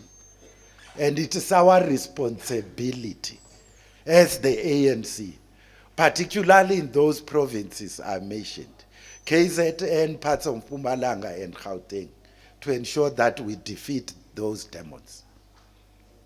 Theme 6, state legitimacy and authority. For the state of becoming to reflect that continuing march towards the ideals of the Freedom Charter, you need a capable and developmental state. It has got the right to bear arms. The state has got the right to use force. But it can only do so if it is legitimate. Democracy is the starting point for legitimacy, but it must be supported by the progressive pursuit of all other generations of rights enshrined in the Constitution: economic, social, gender, informational, and so on. Critical to the state's right to use force, and I can see I'm being looked at very intently through dark shades. Critical to the right to use force is the integrity and legitimacy of state security institutions. But this is not easily attained, even in the most advanced democracies. You might have heard about what happened in the US and other places. Because the warning that power tends to corrupt and absolute power corrupts absolutely is even more relevant in the security sector. We have recently had strange incidents with machinations within the South African Police Service. The dark shades are becoming darker. with machinations within the South African Police Service in particular, where the hunters become the hunted, and the other way around, in a dizzying display of smoke and mirrors.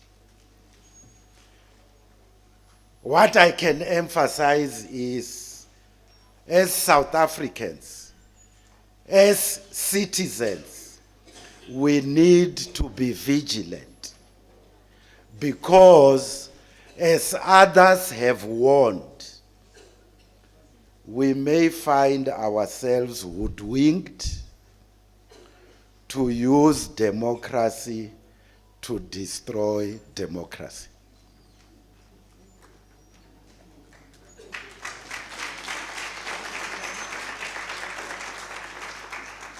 I will not elaborate, but I think we have seen the demonstrations and other things happening even before the Commission has come up with its finding.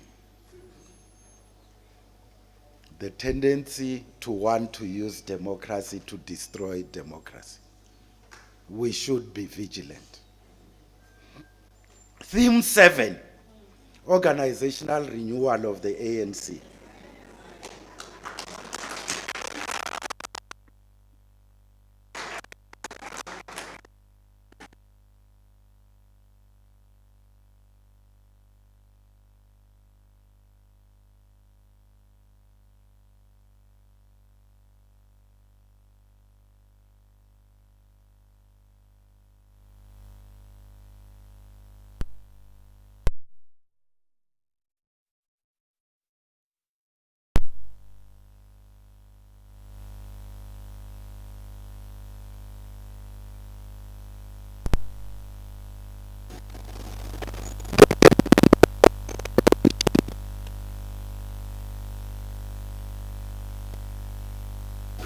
This relates to the functionality of branches, how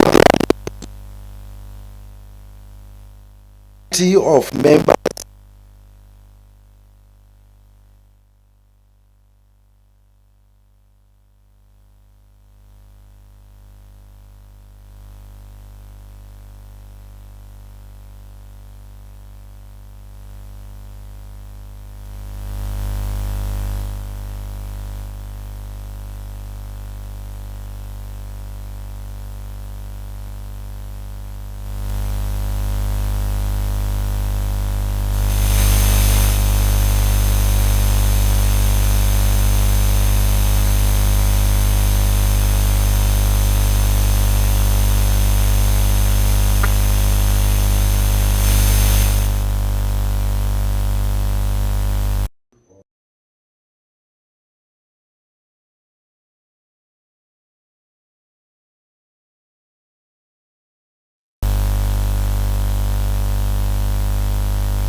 the build-up to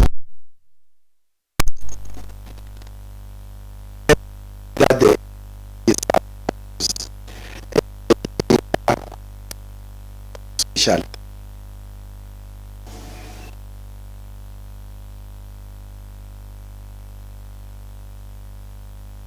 that the ANC survives as the leader of the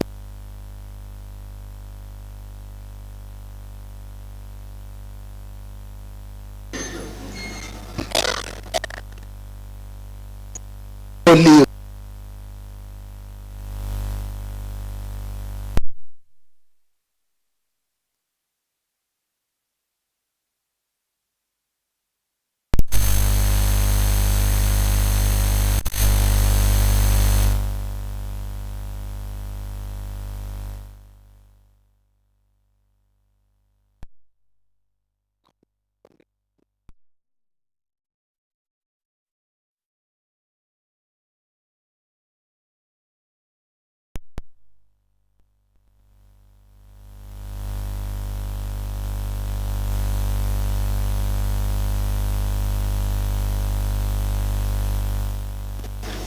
and we know that in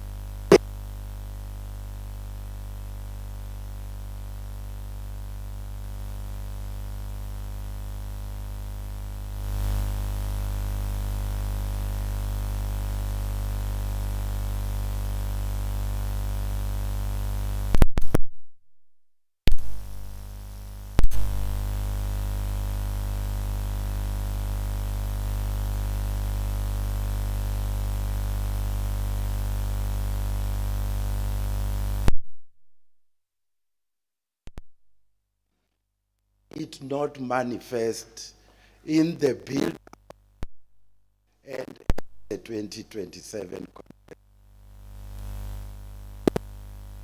the demise of the ANC. Moving towards close.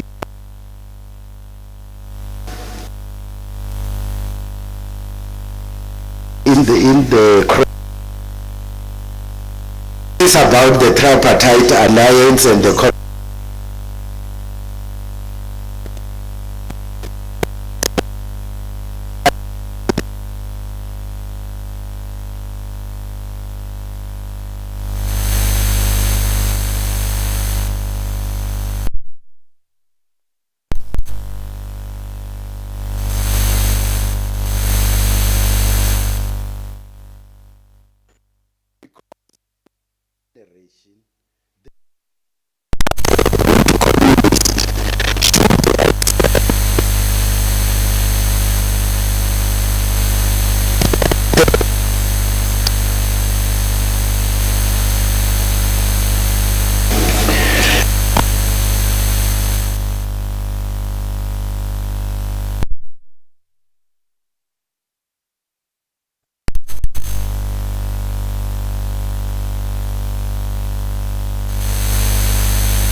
which is what some call bi-direct.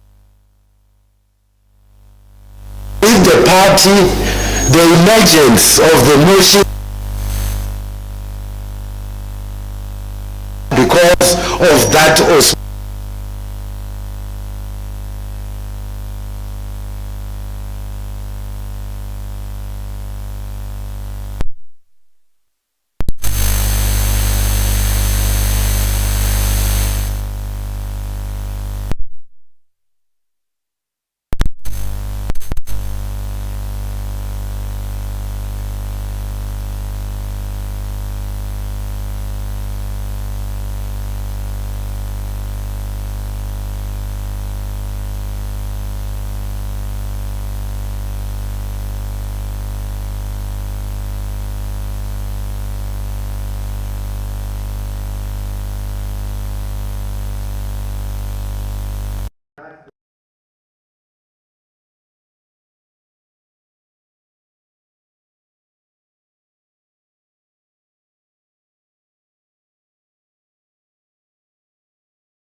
tends to weaken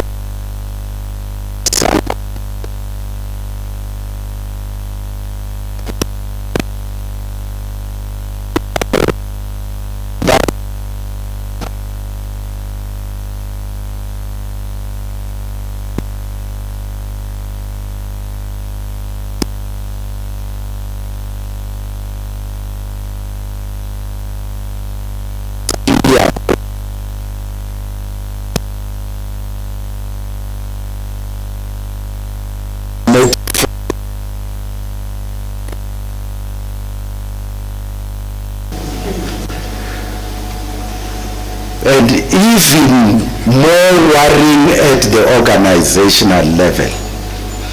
It can also spawn a nasty and debilitating anti-communist witch hunt in the ANC and other progressive partners. Because people will then go around sniffing. Are you Communist Party or not? If yes, you can't sit with us as we strategize for elections because you are competing against us. Do we want that witch hunt? That separation of action, analysis, and cooperation between the ANC and the SACP? Especially at this time, when the revolution is facing the most acute domestic threats, ANC below 50%. When the global right-wing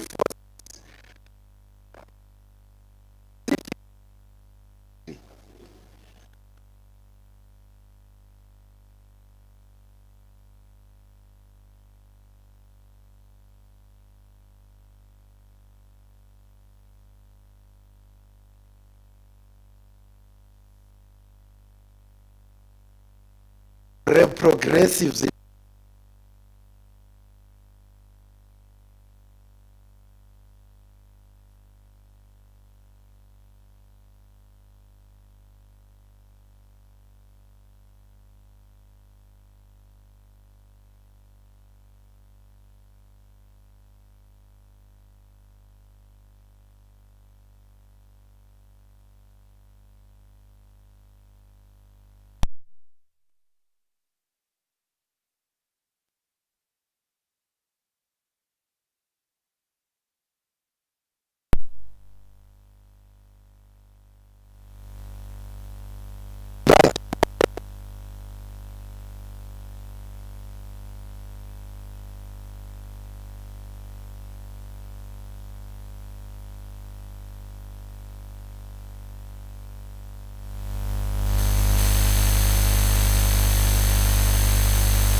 because we want a lot.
Recording stopped. Recording in progress.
Thank you very much, comrades. Take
motho of a house, because matlhako a matala o ne a motho of a house. It means a foundation, the structure, and the pillars. Now, the roof means youth. So if the house, if the house, you know, has got no foundation and the structure, and it rains, obviously there will be leakage. So I think it is in that context that I'm finding your input to say, young people, our ANC renewal project must in particular target the young people. Because even if you look at the history of the ANC, we have always been successful where young people grab the revolutionary situations. I mean, ANC renewed itself from an inaction or a political lull that was there in the 1920s, 1930s, when the Youth League was formed in the 1940s. In the 1960s, it was actually, most of them were young people who joined in controversies. Pokes himself was a Chris himself. In the 1970s, I don't have to mention that it was also young people who grabbed the, in the 1980s, Peter Mugaba, you know, the youth of 1980s. So always where young people grab revolutionary situation we mean when there is a scientific correspondence between objective and subjective factors, it succeeds. So in this context, so for our renewal project to succeed, we need to ensure that young people participate actively. And by so saying, Comrade Chairperson, I am not trying to, I'm not the representative of the Youth League. I'm not trying to endorse the view that says, or comrades in the Youth League who would say, then in leadership is on Doriji. I'm not necessarily, you know, on that, because when we look at the constitution and the value proposition of the ANC, we need each other. So that that I quoted, it means that the young needs the old, and also the old needs the young. I think that is the main input there. And then related to that, we are also seeing the social media, Comrade Joel, that issue, there is what we call endogenous counter-revolution, which normally happens within the organization. We see sometimes young people practice what I will call insult. But the insult, the manner in which this insult is practiced is concerning, because it is directed at our leaders. So in the past, we used to insult, but we insulted the enemy. So I think the folks would have said, if youth have energy to insult, they must insult the enemy, not insult our leaders. Because when you read most of the posts on the social media, we know these people, but you struggle to distinguish whether this is from an ANC member, anti-ANC, or non-ANC. But when you check, we find that, you know, those posts are from the. Then lastly, in conclusion, I want to amplify your last theme, Comrade Joel, by actually quoting Lenin, because folks would have quoted Lenin. And one of the books folks liked a lot is called Left-Wing Communism and Infantile Disorder. And I propose to quote it. Open quote. Victory cannot be won with a vanguard alone.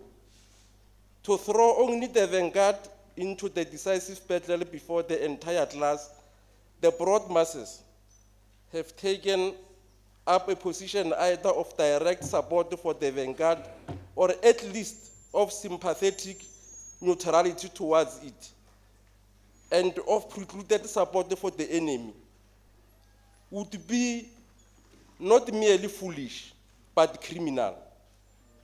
Propaganda and agitation alone are not enough for an entire class. The broad masses of the working people, those oppressed by capital, to take up such a stand. For that,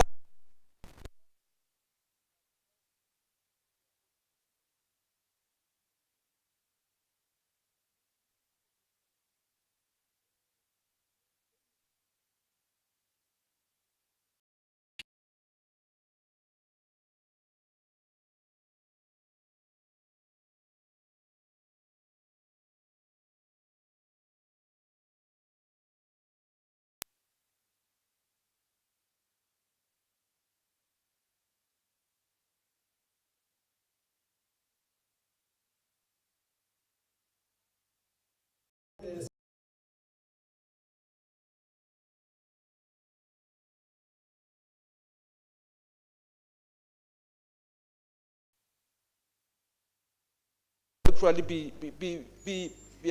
be understood. And I think there is an attempt at the national level to actually look into that. Perhaps there is a proposal to form a task team that will actually look into that, so that we don't divide, we don't divide the motive forces. Folks would have said, a communist does not point an accusing finger at the National Liberation Movement. And I think he did this in the 1990s after the adoption of the GIA, when actually accusations were made. So that is a point I wanted to make. Yeah, thank you, Comrade Chair. I was just wanted to caution that let's be focused and pointed, please.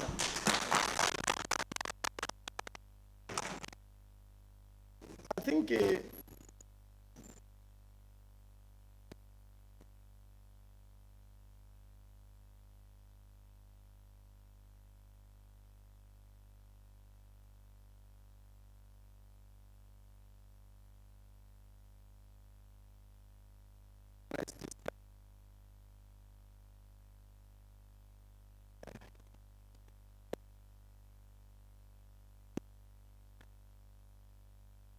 discussion in the revolution.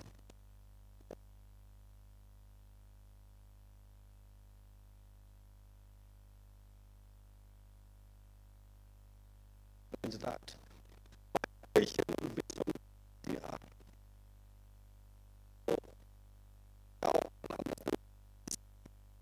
the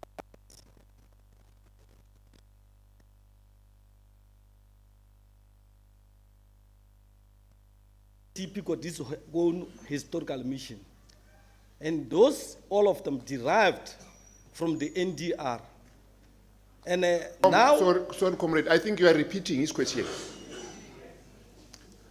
If you can just ask a direct question, please come. Sometimes I must make sure that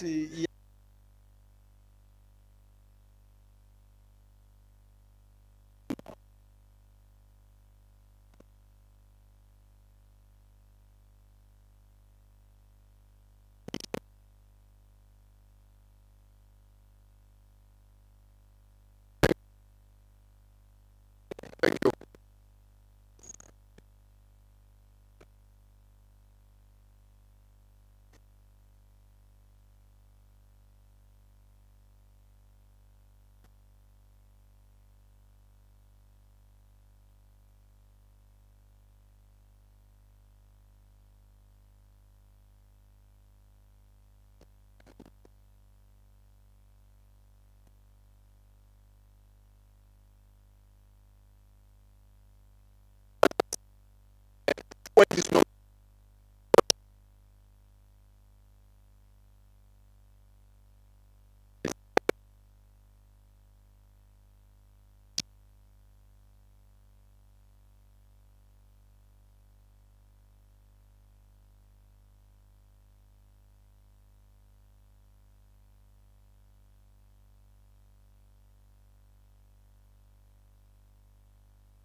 There is a hand there. If it's a question, not a speech, I will allow you.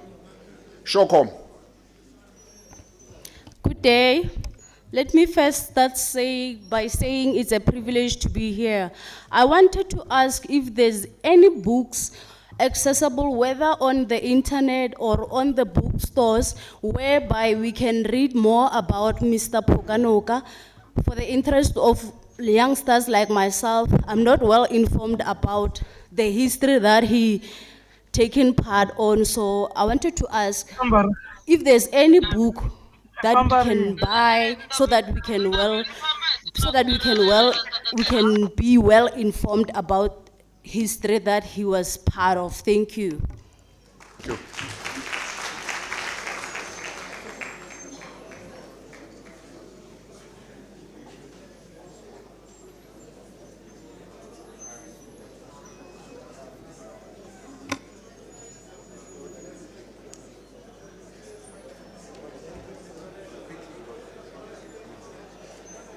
Amandla. I'll try to be as brief as possible. About the evolution of the South African economy post-1994.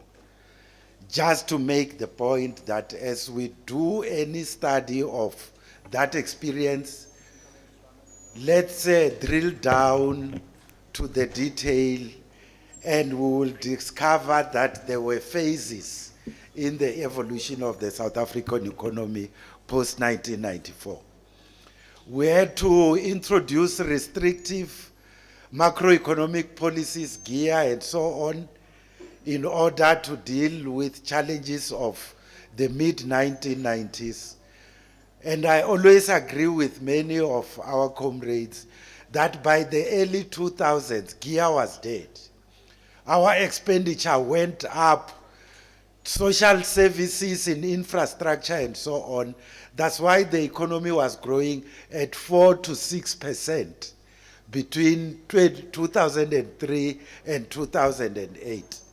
We were able to reduce unemployment in that period from around 31 to 23%. If that trend had continued, unemployment would have come down, I think, to 12% by 2014. Other things interceded. Yes, the global financial crisis. And as we're about to recover from that, and as the National Development Plan was ready and articulating what needs to be done, fortunately came a subjective weakness, state capture. And for almost a whole decade, we were undermining growth, we were undermining job creation through systemic corruption and state capture. I do not want to exaggerate things, but thinking about it, some people have said maybe Ramaphosa is one of the unluckiest presidents. Comes in trying to deal with the challenges of state capture and corruption. Then COVID hits. As we are starting to recover from COVID, July 2021, as we are trying to recover from all that and as we are trying to forge a social compact, then comes a certain leader across the oceans who says, you have got white genocide, I'll punish you. But we should find ways, creatively, by diversifying markets and all kinds of interventions and social compacting and national dialogue to deal with those challenges. Organizational renewal and generational mix, I fully agree with that. I think it's self-evident. I always make the point that the young people need to learn from the people who were young before.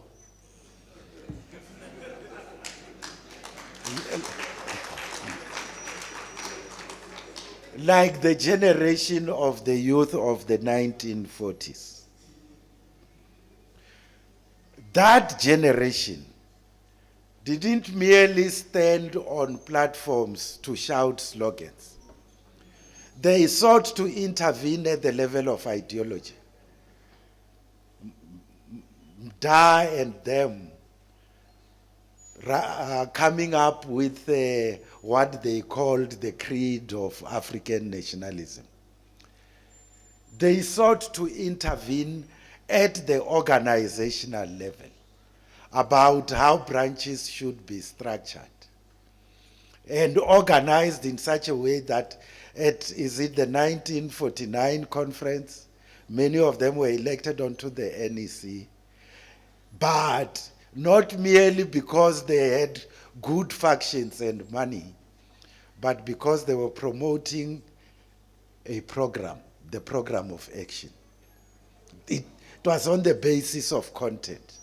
But they also had the appreciation that as young as they were then and as inexperienced as they were, it might not be time for them to want to assume presidency of the ANC. You know about Mandela's story? Going to Tabelo to get a president. What was his name? From Tabelo, because they wanted a new president there at that conference, but they felt they were not ready. So they were also able to check who would enjoy respect and legitimacy in the eyes of the mass of the people, not just about themselves. So when we do all those things to promote the participation of young people, we need to take into account the wide areas of interventions from those old people who were young then. And we should also appreciate that generational mix has always been tradition in the ANC. Some unfortunate things happened in terms of succession. I think even with the SABC here, the president that we were referring to earlier that they got from Botshabelo is James Moroka. What I wanted to say is that perhaps even with the SABC here, one can make the point that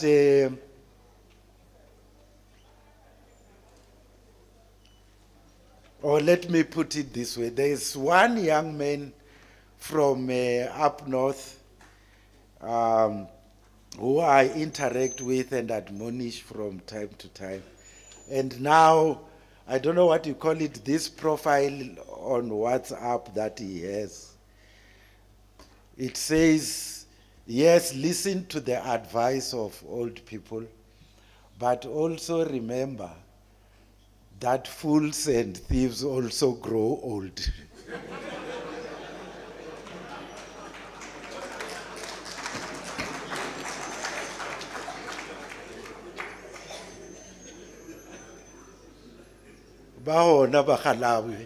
Even this weekend, I think there's one in Morocco betraying the Polisario front.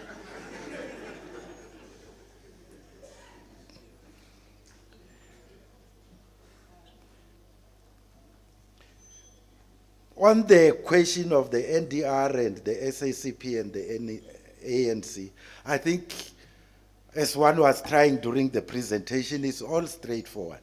Ultimate objective of the SACP is a socialist society, but there is recognition in the SACP's program that to reach that socialist society, you need to ensure the liberation of black African people, in particular blacks in general, but I would add also liberate whites from mentality of superiority. That there will be those faces.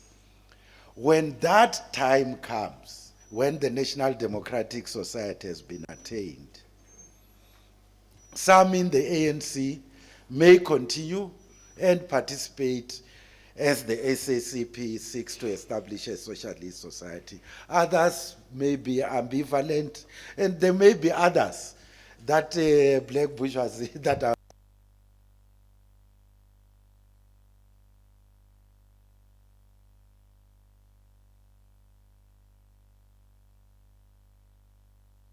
at the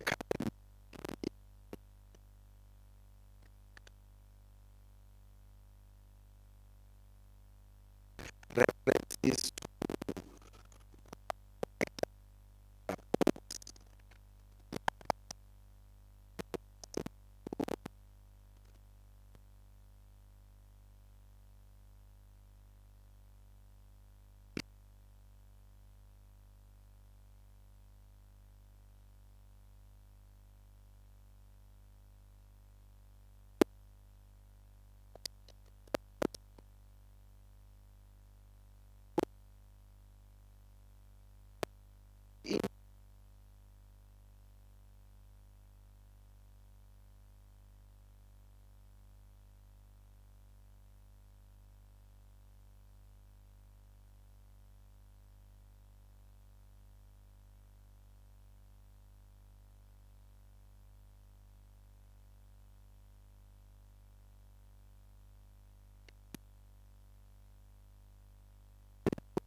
might be able to assist us. So we take that as a challenge, but we are busy with it. But if you get those information, please forward it to us. Comrade Saul will be able to assist. Thank you very much.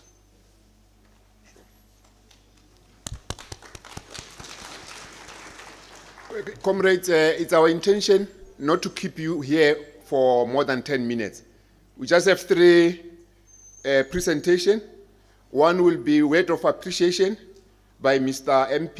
MB Phokanoka, and then after that we'll have vote of thanks by the district mayor, Comrade Mamidu Pitefu.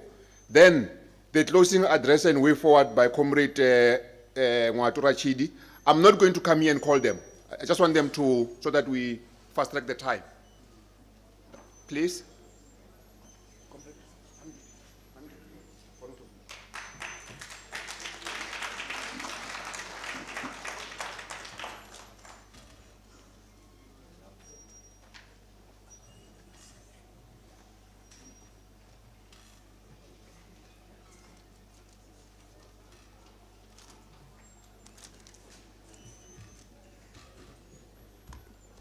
Amanda awethu ke shia ga go tswela pele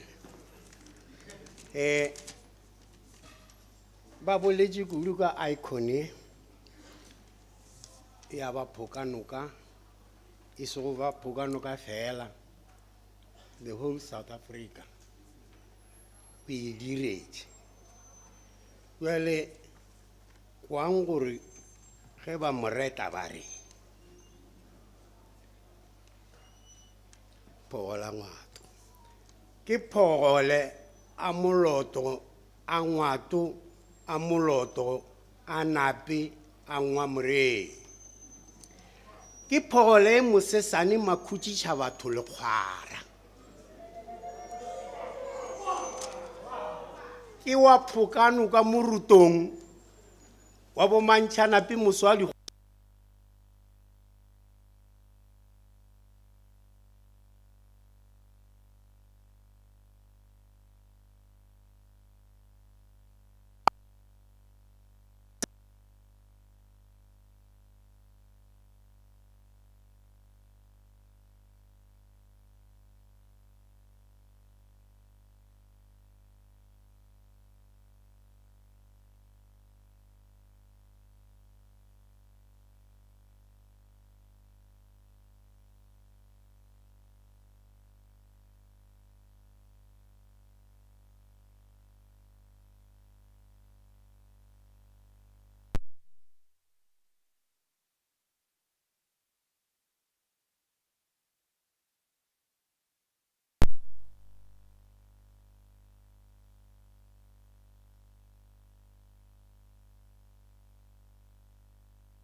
getting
following subcommittee. The first subcommittee is research and innovation. Now it's called the Shaberambe.